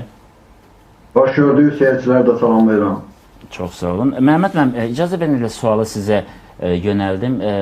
Süni intellektin yetişdirdiyi insan doğrudanmı yaradıcı olacaq, Ramiz müəllim demişkən, daha fərqli olacaq? Yoxsa bizim bayaqdan dediyimiz kimi hazır mətnlərlə işləyən və yaradıcılıqdan, axtarışdan uzaq? Bax, bir dilema yarandı. Ramiz müəllim dediyi əslində odur ki, bir seçim olacaqdır. Çox intellektualdırsa ondan inkişafı üçün zəmin olacaq. Yox, orta intellekti varsa elə orta səviyyədə biliyini alıb o cürdə həyatını davam elətdirəcəkdir. Amma bəziləri düşündü ki, yox. Buyurun. Təşəkkür edirəm. Yəni, bunun üçün biz süni intellekt texnologiyalarının hansı alqoritmlərlə işlədiyini və bu neyron şəbəkəsinin nədən ibarət olmağını diqqət etməliyik. Hələ yadımdadır 2017-ci ildə Milli Elmlər Akademiyasında mən süni intellektlə bağlı bir konferans hazırlamışdım. O vaxtı mənim çıxışlarım çox belə elmi auditoriyada rezonans doğurdu və skeptik yanaşanların sayı çox idi kifayət qədər ki, süni intellekt necə insanın ötəsinə keçə bilər, bu dəmir, dümür dediyimiz bir belə, necə deyirlər, material, necə düşüncə ola bilər. Hələ 1950-ci illərdə Alan Turingin məşhur bir ifadəsi var 1950-ci ildə. O deyir ki, bir zamanlar gələcək ki, maşınlar bizim düşüncəmizin ötəsinə keçəcək. Amma biz bunu necə sübut edəcəyik?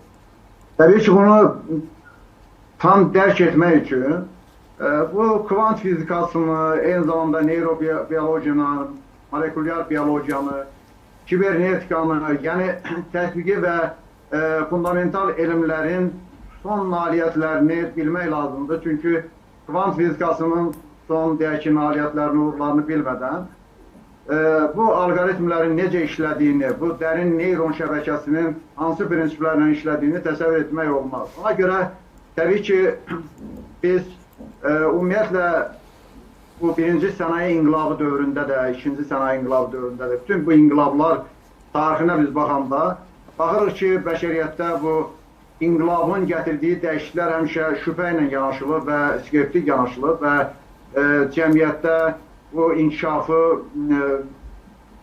gələcək cəmiyyətin deyək ki, tormozlayıcı, eyni zamanda insanlara təhlükə yaradan məsələlər daha çox gündəmə gəlibdir.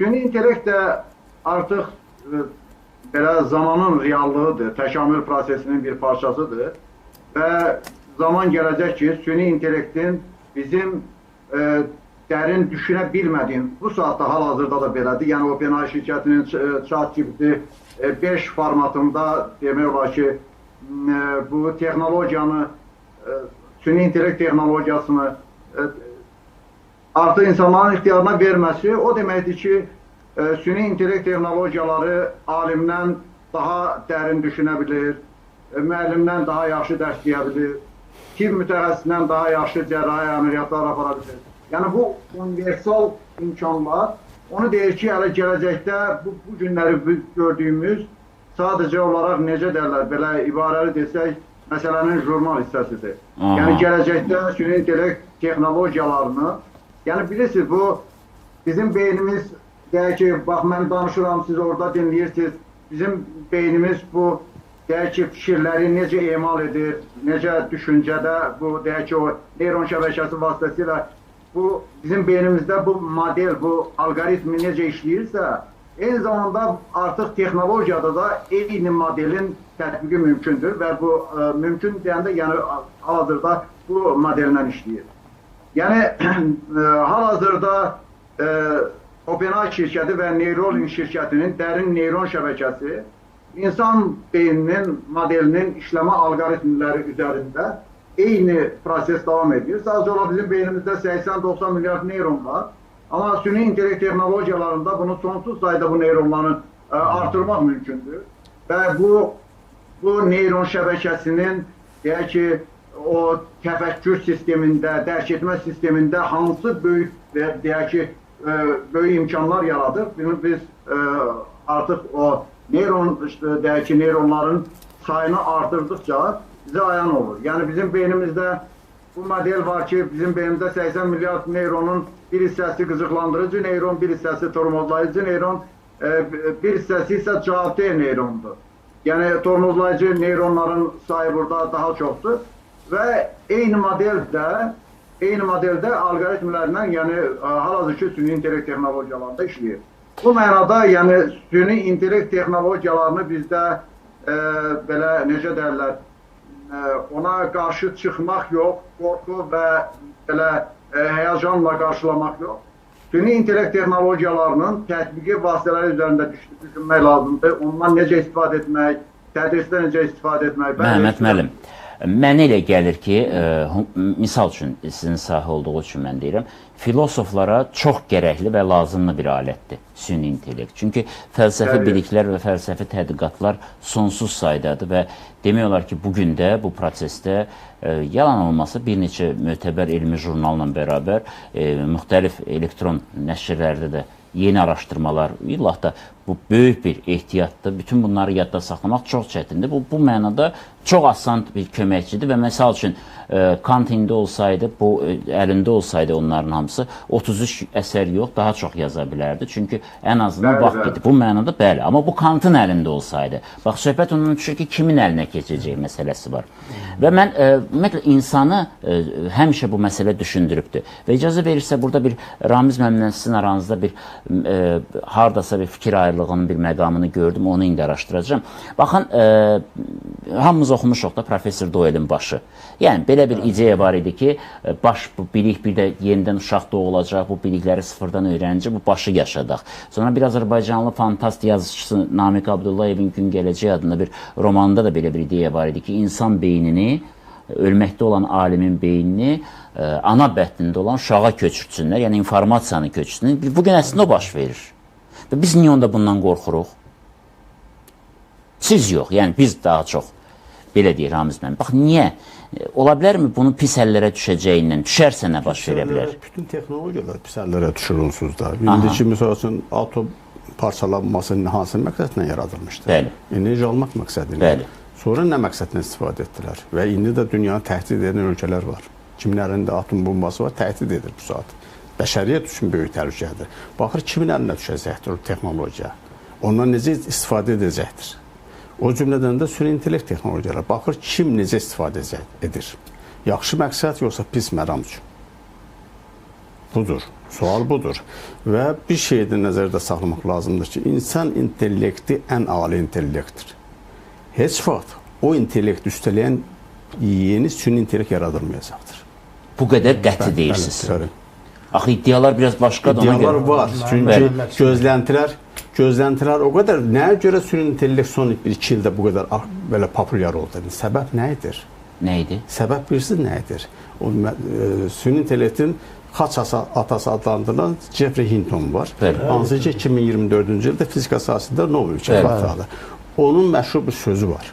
Bu ChatGPT çıxanda dedi ki, mən özüm də gözləmirdim ki, süni intellekt bu dərəcədə belə tez nəticə versin. Mən bu nəticəni, süni intellektin verdiyi bu nəticəni 30-50 ildən sonra gözləyirdim. Bu dərəcədə belə yüksək nəticə verməni mən təsəvvür etmirdim. Nəyə görə nəticə əldə oldu? Süni intellekt kontent yaratmağa başladı. Təlkordaydır. İndi kontent yaradır.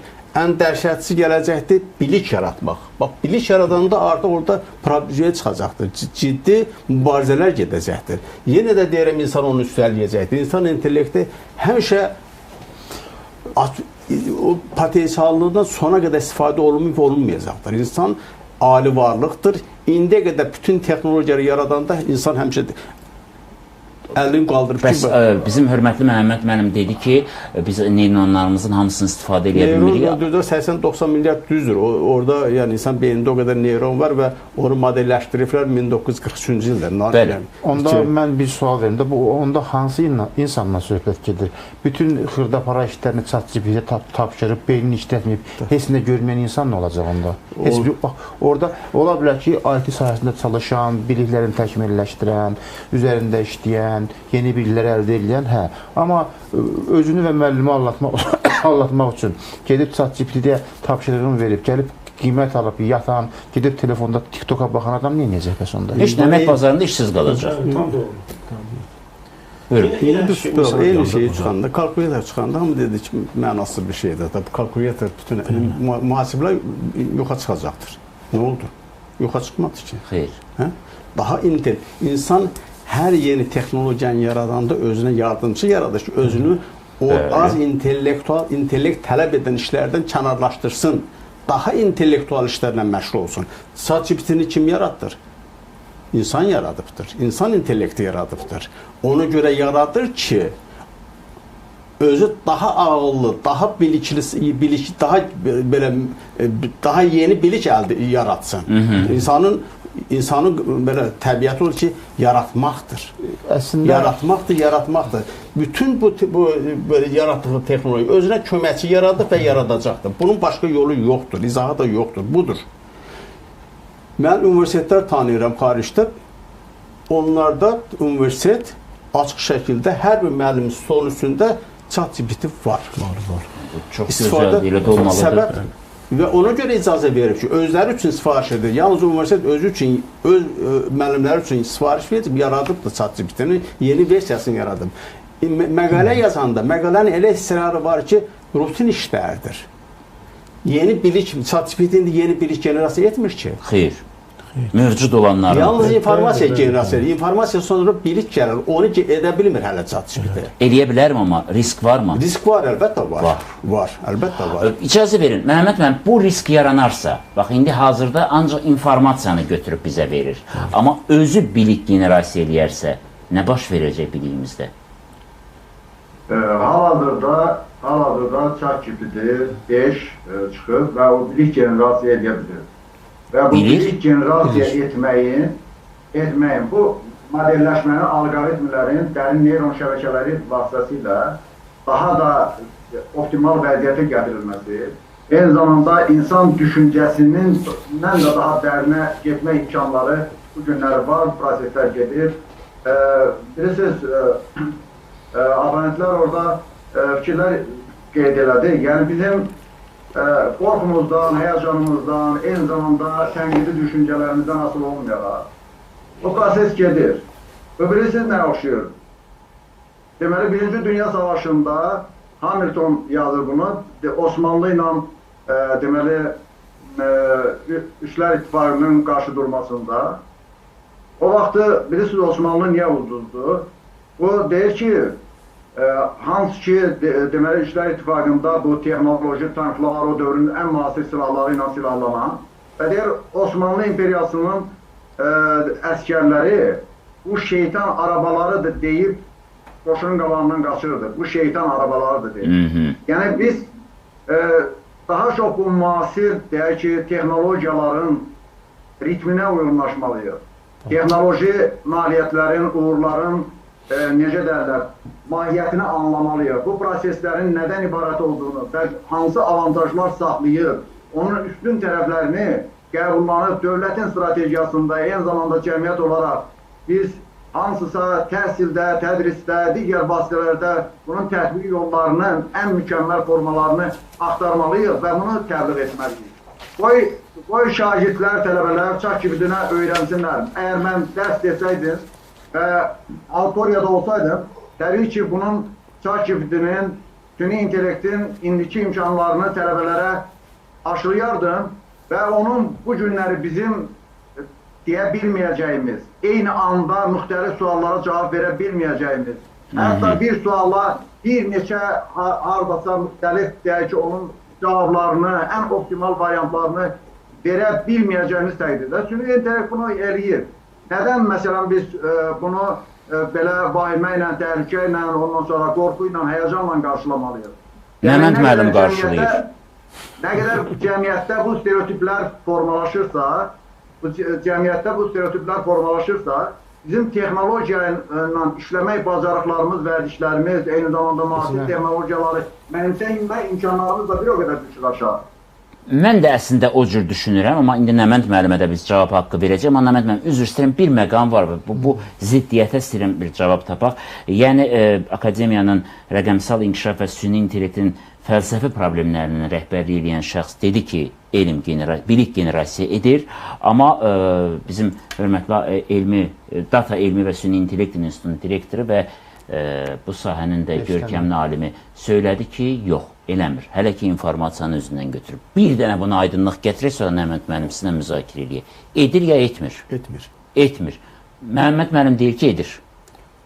Bir nümunə ala bilərik. Məsələn, əgər edirsən, yeni bilik... Onda icazə verin mən.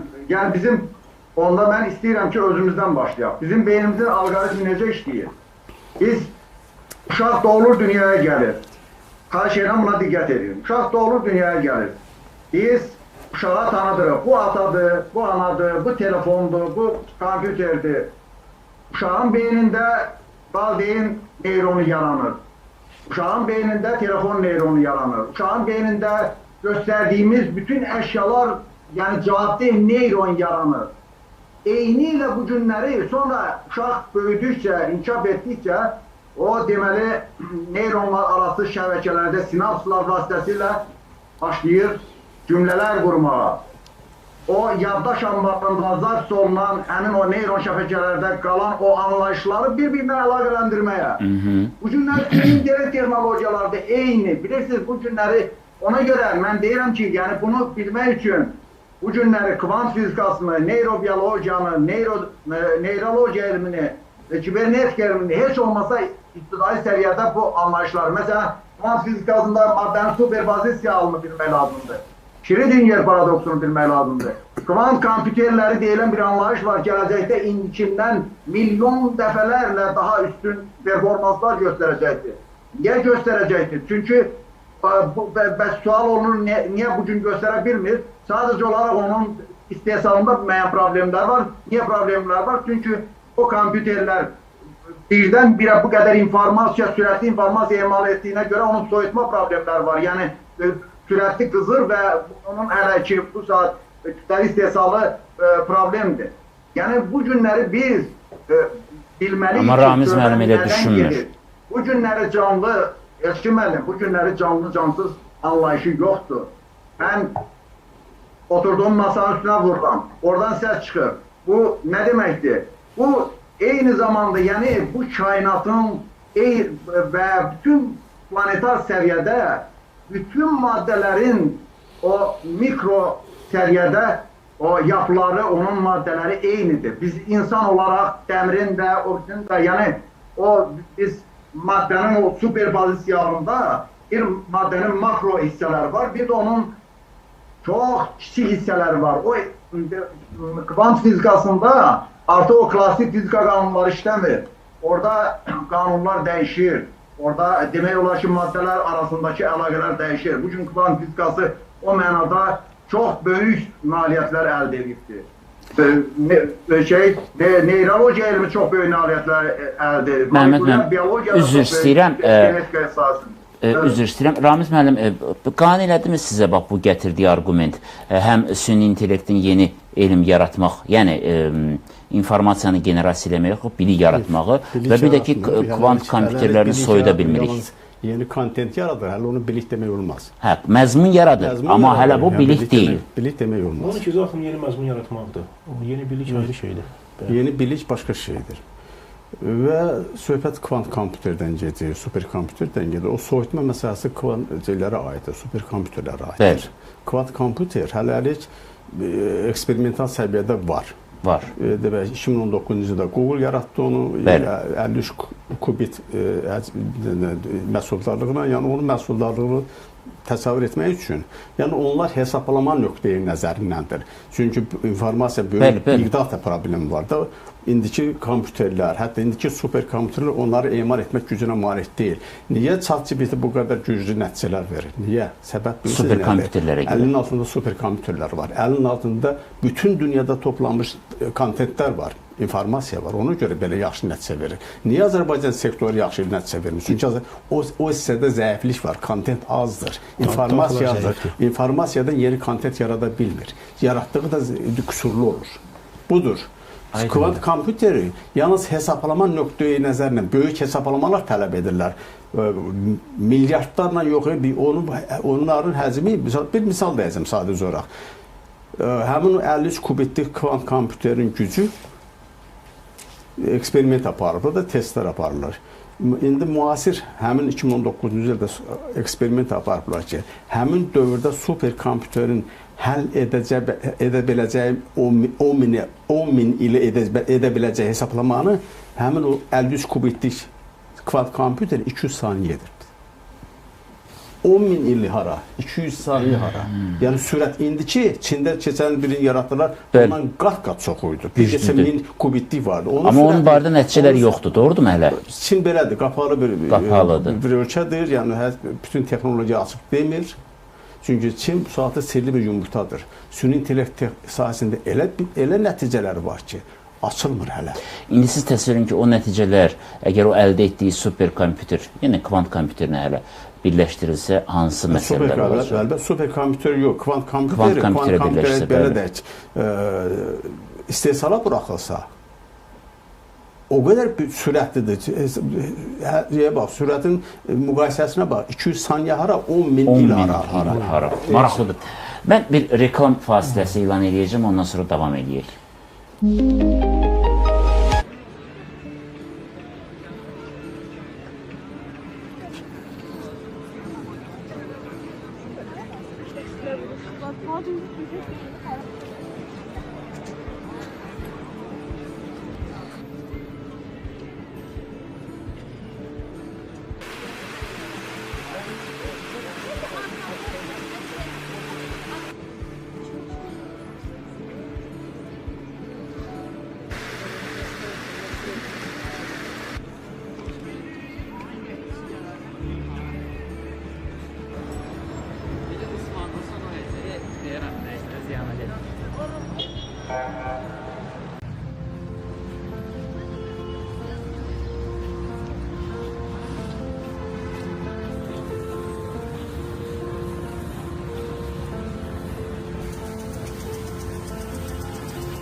Müzakirəmizi davam etdirək. Əlbəttə, süni intellektin bir çoxumuz üçün hələ tam nədən ibarət olduğunu və necə olduğunu təsəvvür etmək çətindir. Biz hələ bilmirik ki, hərbi texnologiyalarda hansı səviyyədə inkişaf edib. Çünki adətən hərbi texnologiyalarda tətbiq olunanlar bir neçə il sonra məişətə, hətta ki, məişətə yox, bəzi elmi dairələrə verilir.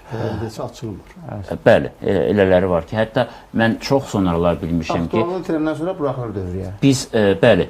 Biz əyləncə kimi baxdığımız hətta o məşhur karusellər belə vaxtilə hərbi məqsədlər üçün olub və yaxud da internetin özü də yarananda birinci dəfə hərbi məqsədlər üçün olub. Sonradan onun təbii ki, məişət üçün və yaxud da ümumiyyətlə adi insanlar üçün bir forması yaradılıb. Biz bilmirik hələ nələr var. İnformasiyamız da yoxdur bu barədə. Çünki əslində biz bugün Ramiz müəllim burada suallar veririk. Biz bilmirik Ramiz müəllim bildiyinin neçə faizini deyir. Bu da var. Çünki o da müəyyən mənada bəzi informasiyalar var ki, ya təsdiqini gözləyir, ya yoxlanmasını gözləyir, ya müzakirəsini gözləyir, ya da ki, hələ deyilməməlidir və biz bilməməliyik. Bu çox normal bir şeydir. Çünki burada informasiya təhlükəsizliyi məsələsi var və məncə bu problemi biz unutduq bayaqdan. Biz danışdıq ki, yeni nəslin mənəviyyatına təsir edəcək, tənbəllik yaradacaq və s. Amma kiber təhlükəsizlik bir anlayışı var da. Kiber təhlükəsizlik anlayışı təkcə kartlardan pul oğurlamaq deyil. Milli ideologiya səviyyəsində beyinləri yumaq, yeni beyin, yeni insan modeli yaratmaq. Hətta yeni formasiya yaratmaq. Hə, yəni. Elə onunla bağlı Buyurun, danışın. Fəlsəfə üstün əməkdaşı buradayken, belə mötəbər alimlərin yanında olarkən doğrudan səmimi marağımdır və istərdim ki, məlumatlanam. Yəni, Elçin mənim toxundu. Bu süni intellektin gəlişi ilə əxlaq məsələləri çıxdı ortaya, etik məsələlər çıxdı ortaya və hətta bu 2023-cü ildə bir neçə il əvvəl Yunanistanın sabiq Maliyyə Naziri, yanılmıramsa, Yanis Varoufakis adında bir alim bir kitab yazmışdı. Kitabın ingiliscə adı tərcüməsi təxminən belə idi ki, kapitalizmi öldürəcək nəsnə texno-feodalizm. Yəni o izah edirdi və isbatlamaq istəyirdi ki, biz artıq yeni formasiyanın içindəyik, yeni insan və əmək münasibətlərinin içindəyik. Əsaslandırırdı ki, bizim istifadə edədiyimiz sosial şəbəkələr, TikTok, Facebook, Instagram, X və s. Kiminsə bir əkin sahəsi, kiməsə məxsus torpaqdır. Biz orada inteqrasiya edirik, biz orada alışdırılırıq, biz orada həyatımızı sanki onsuz təsəvvür eləmirik. Biz onun içində aşağı-yuxarı, bizdə az olsa da dünyada böyük pullar qazanan insanlar var və bu sektorda da insan münasibətləri dəyişir. Yəni biz, feodalizmdə nə idi? Torpağın sahibi var idi, bir də onun təhkimlisi var idi də.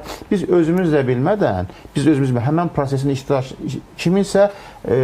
kiməsə işləyən bir varlığa çevrilirik. Bax, bu həssas məsələdir və mən istərdim ki, bu nəticə etibarilə də o cənab prezident ki, tez-tez çıxışlarında deyir, bizim milli mənəvi dəyərlər, gənclərin milli mənəvi dəyərlərə bağlı, amma bir də informasiya ekspansiyası faktoru var. Bəli. Bizim beyinlərimiz yuyulur, biz buna alışdırılıq və görünən budur ki, baş verən proseslər bizim iradəmizin xaricindədir.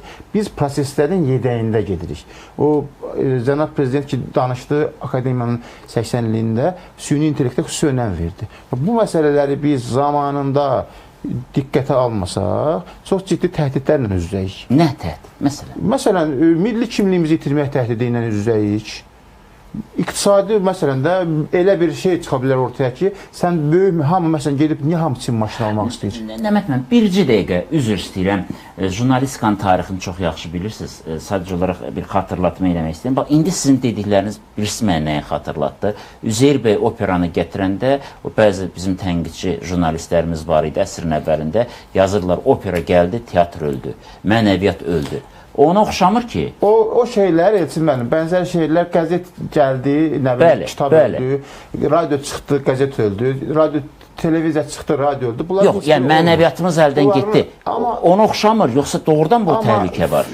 İnsafla və səmimiyyətlə ki, fəsadları hiss edirik də. Nə fəsad? Fəsadları, yəni ta ki də, yəni insan münasibətlərində. İnsan münasibətlərində. Yəni səmimiyyət azalır. Yalan çoxalır. Bu qlobal problemdir də, qarşı alınmaz problemdir. Amma yaşamamız asanlaşır da. Amma qohumlarımızı əvvəlki qədər çox ziyarət edirikmi? Lazımdır. Niyə də lazım deyil? Nəyə? Niyə ancaq toydan toya yaslanırsa mənə maraqlıdır, nəyə? Bax, nəyə? Yəni, heç olmasa, məsələn də qardaşınızı, adam qardaşını görmək istəyir. Yox, aydındır. Amma niyə? Mən onun, bilirsiniz, onu çözmək istəyirəm. Niyə lazımdır bu? Əgər insanın yaratdığı zona, komfort zonası xoşbəxt eləyirsə? Eləyir. Yəni, söz yox, razıyam ki, insan dünya xoşbəxt olmaq üçün gəlibdir. Amma hamı bir-birinə oxşur axı. Hamı bir-birinə oxşur. Sizə mane olur? Mənə şəxsən mane olur. Nəylə? Məsəl üçün? Monotonluq, yəni həyatın rəngləri itir. Rəngləri niyə siz burada axtarırsınız? Mən istəyirəm, mən düzgün anlayın. Mən əks argumentləri ona görə gətirirəm ki, bir problemin mahiyyətini hamımız anlayaq. Ümumi söz kimi yanaşmayaq. Bu məsələlərin indi Ramiz müəllim bilir, bir global village ideyası var, konsepti var idi, böyük kənd. Bu informasiya... Marshall McLuhan da onu işlədi, digərləri də işlədi. Yəni biz bu günləri tədris olunanda eşidirdik, amma inanmırdıq. Amma biz yeni təhdidlər, yəni tutaq ki, nə vaxtsa səmimi ağlınıza gələrdimi ki, elə bir zaman gələcək ki, sizin ağzınıza maska tapmağa məcbur olacaqsınız, evdən çıxmağa SMS yazacaqsınız. Nə bilim, Trump orada nüvə təlimlərinə başlayıb, Putin buradan edir. Yəni, gələcək risklər altında düşür axı. Bu qarşı alınmaz prosesdir. Bunlar hamısı nəticə etibarilə biri-birindən əlaqəlidir və böyük resurslar orada savaş gedir.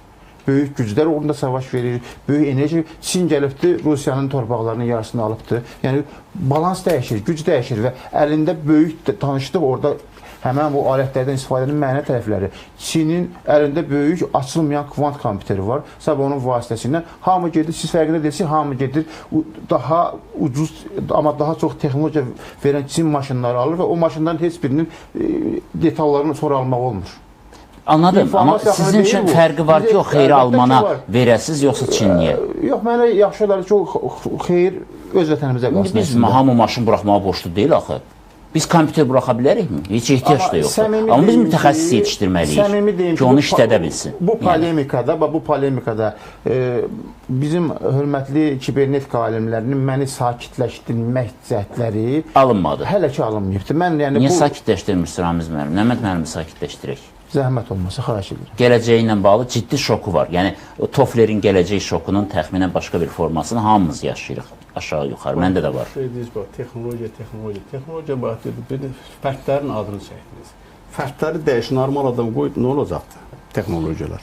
Yaxşı məqsəd üçün istifadə olunacaq. Onu necə seçəcək? Hansı parametrdən biləcək ki, kim yaxşı alma, yaxşı yazmır, pis alma, pis yazıb gətirmir ki? Peki, süni intellekt tapacaq, bu yaxşıdır, yoxsa pis verdiyi suallarla? Əgər o fərdi seçə bilmiriksə, o texnologiya burada səmimi suallarımı vermək istəyirəm və istəyirəm ki, mən özümü qoymuşam seyircinin yerinə, mən hazırda özümü seyircinin, deyək ki, eşidən qulağı, görən gözü, danışan dili kimi aparmağa çalışıram. Bu mənim peşə etikamdan və vərdişlərimdən irəli edən bir şeydir. Hətta biraz da cığallıq eləmək istəyirəm ki, ən primitiv, ən çətin sualları ən primitiv formada suallar verək və cavablarını alaq. Doğrudanmı yeni ictimai formasiya ərəfəsindəyik? Doğrudanmı münasibətlər dəyişir?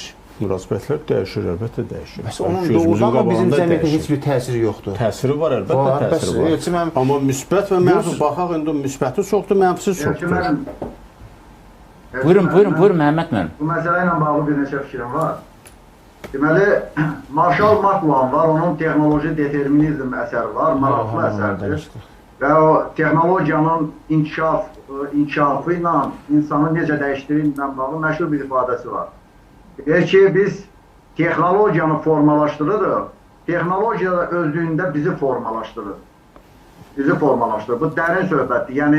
Yəni, o bayaqki oponentin orada fikirlərinə istinad edib deyirəm onu. Yəni ki, bu narahatçılıq var və bu başa düşüləndir. Bunun da obyektiv, subyektiv səbəbləri var. Bilirsiniz, bu rəqəmsal imperializm deyilən, texnoloji imperializm deyilən bir anlayış var. Yəni bunu ümumiləşdirsək bu fikirləri, gəlib çıxırıq onun üzərinə.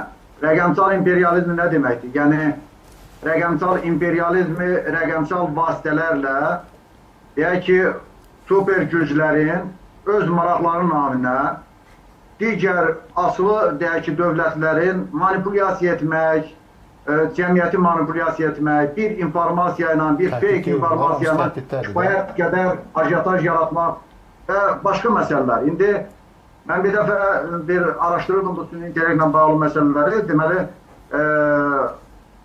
2019-cu il idi təxminən Amerika Müdafiə Nazirinin müavini Ward var, o milli təhlükəsizlik Milli Təhlükəsizlik Nazirliyi qarşısında hesabat verəndə, Müdafiə Nazirinin işçisi, o bir məşhur ifadə işlədib, belə sensasiya yaradan, deyir ki, mən deyə bilmərəm ki, Amerika bu günləri süni intellekt məsələsində hansı səviyyədədir. Amma deyir, təkdə bir onu bilirəm ki, biz bu məsələdə Çinə uduzuruq və Çindən geri qalırıq. Trump'ın da gələndə yadınızdansa bu ticarət müharibəsi, süni intellekt məsələsi ilə bağlı siz onun deməli həmi seçki ərəfəsində apardığı PR-da da bu görünürdü. Çinə qarşı, yəni süni intellekt texnologiyaları ilə bağlı Çinlə aparılacaq rəqabət seçki platformasında. Və sonra gələndən sonra da ticarət müharibəsi səviyyəsində bu məsələlərdə Çini önləmək üçün hansısa belə deyək də inzibati və deyək ki, bir addımlar atmağa çalışdı ki, Çini durdursun. Amma Çini də durdurmaq mümkün deyil. Məsələn, OpenAI şirkətinin milyardlarla xərclədiyi ChatGPT deyək ki, süni intellekt necə deyirlər o, süni intellekt nümunəsini Çin bir neçə, təxminən 6 milyona DeepSeek yaratdı, DeepSeek. Heç ondan da geri qalmır. ChatGPT-dən 4-dən də geri qalmır. Yəni bu iki dünyanın super güc arasında apardığı rəqabəti göstərir. Eyni zamanda bu rəqabətin müəyyən dövlətlər üçün bir siqnallar var ki, yəni bu süni intellekt sahəsində bu dərinləşən rəqabət, bu aparılan mübarizələr, geosiyasi məsələlər falanlar, bunlar onu göstərir ki, yəni gələcəkdə bu kimi təhdidlər digər dövlətlər üçün var və bu təhdidlər də gözlənilməz səviyyədə, kiber təhlükəsizlik səviyyəsində, başqa rəqəmsal imperializm səviyyəsində bizi gözləyir. Məhəmməd müəllim, bilirsiniz nədir? Mən əslində hərdən elə gəlir ki, Çinin bəxti gətirməyib heç nədir. İndi izah eləyəcəm. Əslində Çinin çox böyük, qədim elmi ənənəsi var. Elmi ixtiralar, yəni minilliklərdən bəri gələn böyük bir ənənəsi var. Bəxti birisi nədən gətirməyibdir? Dünənə qədər keyfiyyətsiz, yararsız məhsullar istehsal edirdik, lağ eləyirdik. İndi keyfiyyətini düzəldib, ağıllı məhsullar çıxardır, indi qorxuruq. Məncə biraz sakit qarşılayaq da. Yəni, hə, bizdən üstündürmü, texnologiyası üstündür. İstifadə eləyək, biz də güclənək, insan kapitalını gücləndirək ki, biz də gələcəkdə bunun ən azı istifadəsində ağıllı olaq. Yəni, süni intellekt o demək deyil ki, biz intellektimizi tamamilə qoyuruq dincə. Biz onu da işdə saxlamalıyıq. Amma yeri gəlmişkən bir maraqlı məlumat daxil oldu. Bilirəm bizim mövzumuza aidiyyəti yoxdur, amma burada oturanların hər biri üçün çox maraqlı olacaqdır. Yəni ki, Bakıda hamınızın yadındadır, köhnə bir Zevin küçəsi var idi. 26-lardan biri idi Zevin. Sən demə, Rusiya prezidentinin mətbuat katibi Dmitri Peskovun ulu babasıymış. Həmən o Yakov Zevin. Və 18-ci ildə 26 Bakı komissarlarının tərkibində Ağcaqum çölündə güllələnibdir. Bax, belə bir maraqlı bir fakt. Mən bilmirdim onun nəvəsi olduğunu, amma hər halda belə əməllərində oxşarlıq var, amma ümumilikdə bilmirdim, yəni fiziki. Bu da, yəni ki, bunu da ChatGPT tapdı, çıxartdı. Çünki bu məsələlər, bu informasiyalar həqiqətən də arxivlərdə olan məlumatların da elektronlaşdırılması bizə çox şeylər verə bilər. Bu təkcə elmi məsələ deyil, bu jurnalistikanın da işini asanlaşdırır, araşdırma işini də asanlaşdırır və təhsilin başına nə oynatacaq, deyim müəllim? Doğrudanmı küt tələbələr olacaq, yoxsa seçmə tələbələr önə çıxacaq, amma orta statistik tələbələr elə yaxşı işçi kimi sadəcə olaraq minimal biliklərə yiyələnib və həmişə əlində də ChatGPT hərlənəcək. Təşəkkür edirəm. Ümumiyyətlə, bu istər orta, istər ali təhsil segmentində təhsilin bu ali mahiyyətinin təkcə əmək bazarına kadr yetişdirilmək kimi yox, bu da az ali təhsilə aiddir. Amma digər parametrlarını dəyərləndirmək lazımdır. Elçin müəllim bu fərddən şəxsiyyəti formalaşdıran mexanizmdir, müəyyən məzmun xəttləri əsasında. Və hazırda bunlar nələrdir? Bunlar həyati tətbiq qabiliyyətləridir. İndi səriştə yönümlü təhsil deyirlər, dünya təhsilində əsas trendlərdən biridir. Və insanda, xüsusən şəxs fərd, 6 yaşından etibarən məktəbə gələn bir fərddə getdikcə şəxsiyyət yönümlü bacarıqlar, həm də onun səriştələr əsasında tətbiqi manevrlərini formalaşdırır. Yəni təhsilin əsas, o söhbət orta təhsildən gedir. Onun əsas funksiyası düşünürəm ki, həm də budur. Misal üçün, indi artıq 5-ci nəsil universitetlər var. Avropada çox geniş yayılıb, Asiyada da çox geniş yayılıb. Hələ düzdür, Azərbaycana gəlib çıxmayıbdır. Amma mən də şəxsən onların birinin əməkdaşlıq edirəm və çox fərqli bir şeylər görünür. O mənada bayaq dediyi, Ramiz mənim çox mühüm bir məsələyə toxundu ki, artıq zaman və məkan anlayışı nə təhsildə, nə elmdə sərhədsizlik. Oxuyan sayı hesabı açıqdır, nə qədər insan istəyir qoşula bilir təhsilə. Və intellektuallar bir-birini daha tez tapır. Sizin bir məqalənizi indi dünyaya çatdırmaq asandır, yoxsa 20-30 il qabaq? İndi təbii ki. Amma daha çox... Və mənim də oxumağım rahatdır. İstənilən vaxt daxil olurum, ingilisində yazdım. Resurslar, Scopus'da olan resurslarınız çıxdı. çıxıb aradan. Zaman, yəni rahatlıqla həll edə bilirsən hər şeyi. Anında hər şeyi əl atıb informasiyanı götürə bilirsən. Əl satanda ün getmədir, bəli, razıyam. Pisdir ki bu. İnformasiya nəyi pisdir? Və niyə onu pis deyirsiniz? Yenə gəlib o yerə çatırıq ki, biz ağ-qaradan seçilmək məsələsində heç kəs heç kəs mən xəyanətkaram, mən nə bilim filan keçən deyib gəzmir. Hamı özünü yaxşı göstərmək çalışır. Mən anladım, bilirsiniz, Əhməd müəllim, üzr istəyirəm. Pis, bu güc də bu, güc pisin əlində olanda... Mən razıyam sizə. Bax, kimya dərsində, yəni kimya dərsliyində tutaq ki, müxtəlif elementlər var. Dəqiq elmlərdə bu şeydir, sosial elmlərdə təhlükədir. Aha. Amma orada da təhlükə, bomba da düzəldə bilər, hə? Tutaq ki, maqni örnəyin verdikdə, laboratoriyada götürüb nəsə bomba yarananda elementlərini götürüb sintez edə bilirlər də, yəni o mümkün var yəni. Bax, onu mən demək istəyirəm. Buyurun, davam edin. Amma yeni şey, yəni biz yaratdığı olanın yaradırıq, oxşarını yaradır, ona oxşar şey yaradır, amma yenisini yarada bilmirək hələlik.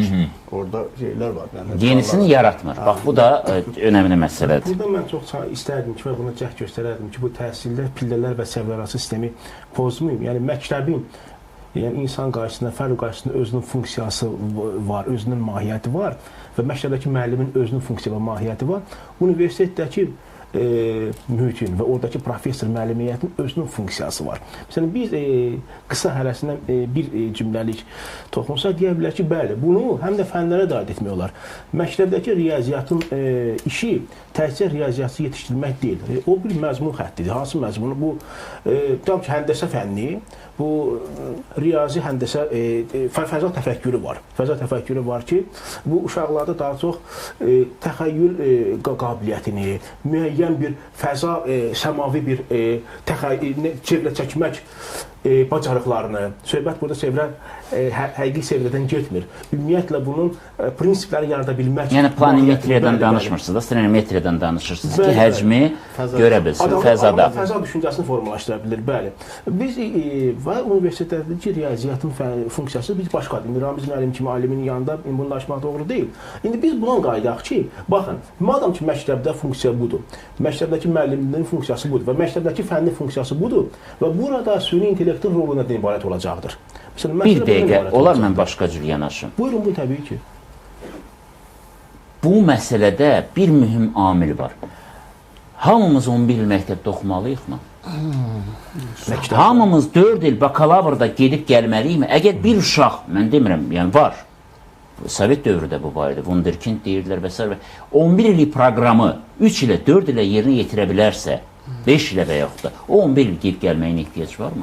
Bax, bunu üzə çıxardacaqdır. Bəli, bir məna şəkildə xeyr. Birinci, biz burada, necə deyim ki, şeyi pozaq, ardıcılığı pozaq, ali segmentdən başlayaq, Ramiz müəllim söhbətin əvvəlində dedi, burada qəti şey yoxdur. Universitetin tərifi nədir? Bir ixtisasla bağlı əmək bazarına kadr hazırlayan bir müəssisə. Bunun müddətinin 4 il və 3 il olmasının heç bir fərqi yoxdur. Bu müddətinin keyfiyyət fərqi var. Bu müddət 6 ayda ola bilər, 1 ildə ola bilər. Məsələn, mən müəllim olub da, Bakı Dövlət Universitetinin Jurnalist fakültəsini bitirmişəm. Mən indi düşünürəm ki, müəllimlərim məndən inciməsin, 1 il mənə kifayət edə bilərdi. Üzr istəyirəm, mən deyirəmsə. 1 il bizim oxuduğum qrupa kifayət. Mən 3 il neynəmişsiniz onda? Bəli, qrup. Bəli, 3 il müddətində sadəcə biz ali təhsili olan yanlış təsəvvürün bir növ magistratur oxumamısınız? İçkisinə. Mən magistraturan başqa istiqamətdə oxumuşam. Yəni onu da oxusaydınız, 2 il də onun üstünə gələcəkdi və yalnız 5 il sonra biləcəydiniz ki, sizə 1 il yetərli idi. Mən üzr istəyirəm, çox vacib bir xəbərimiz var. Azərbaycan Prezidenti Cənab İlham Əliyev Slovakiyanın baş nazirinin müavininin başçılıq etdiyi nümayəndə heyətini qəbul edib, bununla bağlı bir xəbərimiz var. Slovakiya Respublikasının baş nazirinin müavini və müdafiə naziri Vətən müharibəsində qələbənin 5-ci il dönümü münasibəti ilə dövlətimizin başçısını təbrik edərək bununla bağlı keçiriləcək hərbi parada dəvətə görə təşəkkürünü bildirdi. Qonaq həmçinin Slovakiyanın baş naziri Robert Ficonun salamlarını Prezident İlham Əliyevə çatdırdı. Dövlətimizin başçısı salamlara görə minnətdarlığını bildirdi, onun da salamlarını Slovakiyanın baş nazirinə çatdırmağı xahiş etdi. Prezident İlham Əliyev Robert Kalinakın rəhbərlik etdiyi nümayəndə heyəti Cümhuriyyətinin sabah Bakıda keçiriləcək Vətən müharibəsində qələbənin 5-ci il dönümünə həsr olunmuş hərbi paradda iştirakını yüksək qiymətləndirdi. Qonaq Azərbaycanla Ermənistan arasında münasibətlərin normallaşdırılması və sülh gündəliyi ilə bağlı Vaşinqtonda əldə olunmuş nailiyyətlər münasibəti ilə Prezident İlham Əliyevə təbriklərini çatdırdı. Təbriklərə görə minnətdarlığını bildirən dövlətimizin başçısı ABŞ prezidentinin iştirakı ilə Azərbaycanla Ermənistan arasında sülh gündəliyinin irəli aparılması məqsədi ilə imzalanmış sənədlərin tarixi əhəmiyyətinə toxunaraq, bunun regionda davamlı sülhün təmin edilməsində rolunu vurğuladı. Robert Kalinak, Prezident İlham Əliyevin Slovakiyaya səfərini məmnunluqla gözlədiklərini qeyd etdi. Söhbət zamanı Azərbaycanla Slovakiya arasında qarşılıqlı anlaşma və dəstəyə əsaslanan ikitərəfli münasibətlərin strateji tərəfdaşlıq xarakteri daşıdığı qeyd edildi. Əməkdaşlığımızın müxtəlif istiqamətlərdə, o cümlədən hərbi və hərbi sənaye sahələrində genişləndirilməsi üçün imkanların olduğu bildirildi. Həmçinin Slovakiyanın Azərbaycan-Avropa İttifaqı və Azərbaycan-NATO əlaqələrinin genişləndirilməsinə göstərdiyi dəstəyə toxunuldu. Müzakirəmizi davam etdirək. Buyurun, buyurun. Az öncə ali təhsillə bağlı dedik, bəli, bu kadr hazırlanma funksiyası bir müddətə başa gələ bilirsə, deməli həmin müddət bizim üçün etibarlıdır. Həmçinin orta məktəbdə. Orta məktəbdə əsas funksiya nədən ibarətdir? Müəyyən bir, o əvvəl 10 il idi. 10 il, 11 illik zaman kəsimində müəyyən bir məzmun xəttləri əsasında fərddən şəxsiyyətin yarada bilmə mexanizmi həyata keçirmək. Şərt deyil ki, bu 11 il olsun. Təbii ki, bizim məktəb açıq deyək, yəni real danışıq, hələ ki, bunu heç 11 ildə də cavab verə bilmir. Əgər hansı bir proqram olarsa, hər hansı bir yenilik olarsa, bu öz işini 6-7 ilə başa çatıra bilirsə, məzmun xəttlərini 7 ilə gətirib çıxartmaq olar. Burada indi mən mövzudan qətiyyən yayılmaq istəmirəm, Elçin müəllim, qonaqların da vaxtına müdaxilə etmək istəmirəm. Mövzumuz bundan ibarət ki, bəs süni intellekt burada, məktəbin bu funksiyasında necə yardımcı ola bilər? Yəni, burada müəllimin öz funksiyasına və valideynin öz funksiyasına əlavələr qatmalıdır süni intellekt. Məsələn, müəllim üçün süni intellekt müəyyən bir tədris planları, tədris proqramları hazırlaya bilir. Bir dənə də müsbət elementi var ki, amma müəllimlər çox təsir bundan istifadə etmir. Təklif verəcəydiniz. Bəli, mən icazəvinizlə təklif edim ki, nə etmək lazımdır? Birinci növbədə bizim üçün, əgər mümkün üçün görünürsə bu, süni intellekt əlavə bir fən kimi keçirilməsi çox vacibdir. Təbii, çox... Kim keçəcək? Bəli, elə mən siz onu gözləyirdim, elə sualı ki... Gəlin, mən sizə sual verim, olar? Buyurun, buyurun.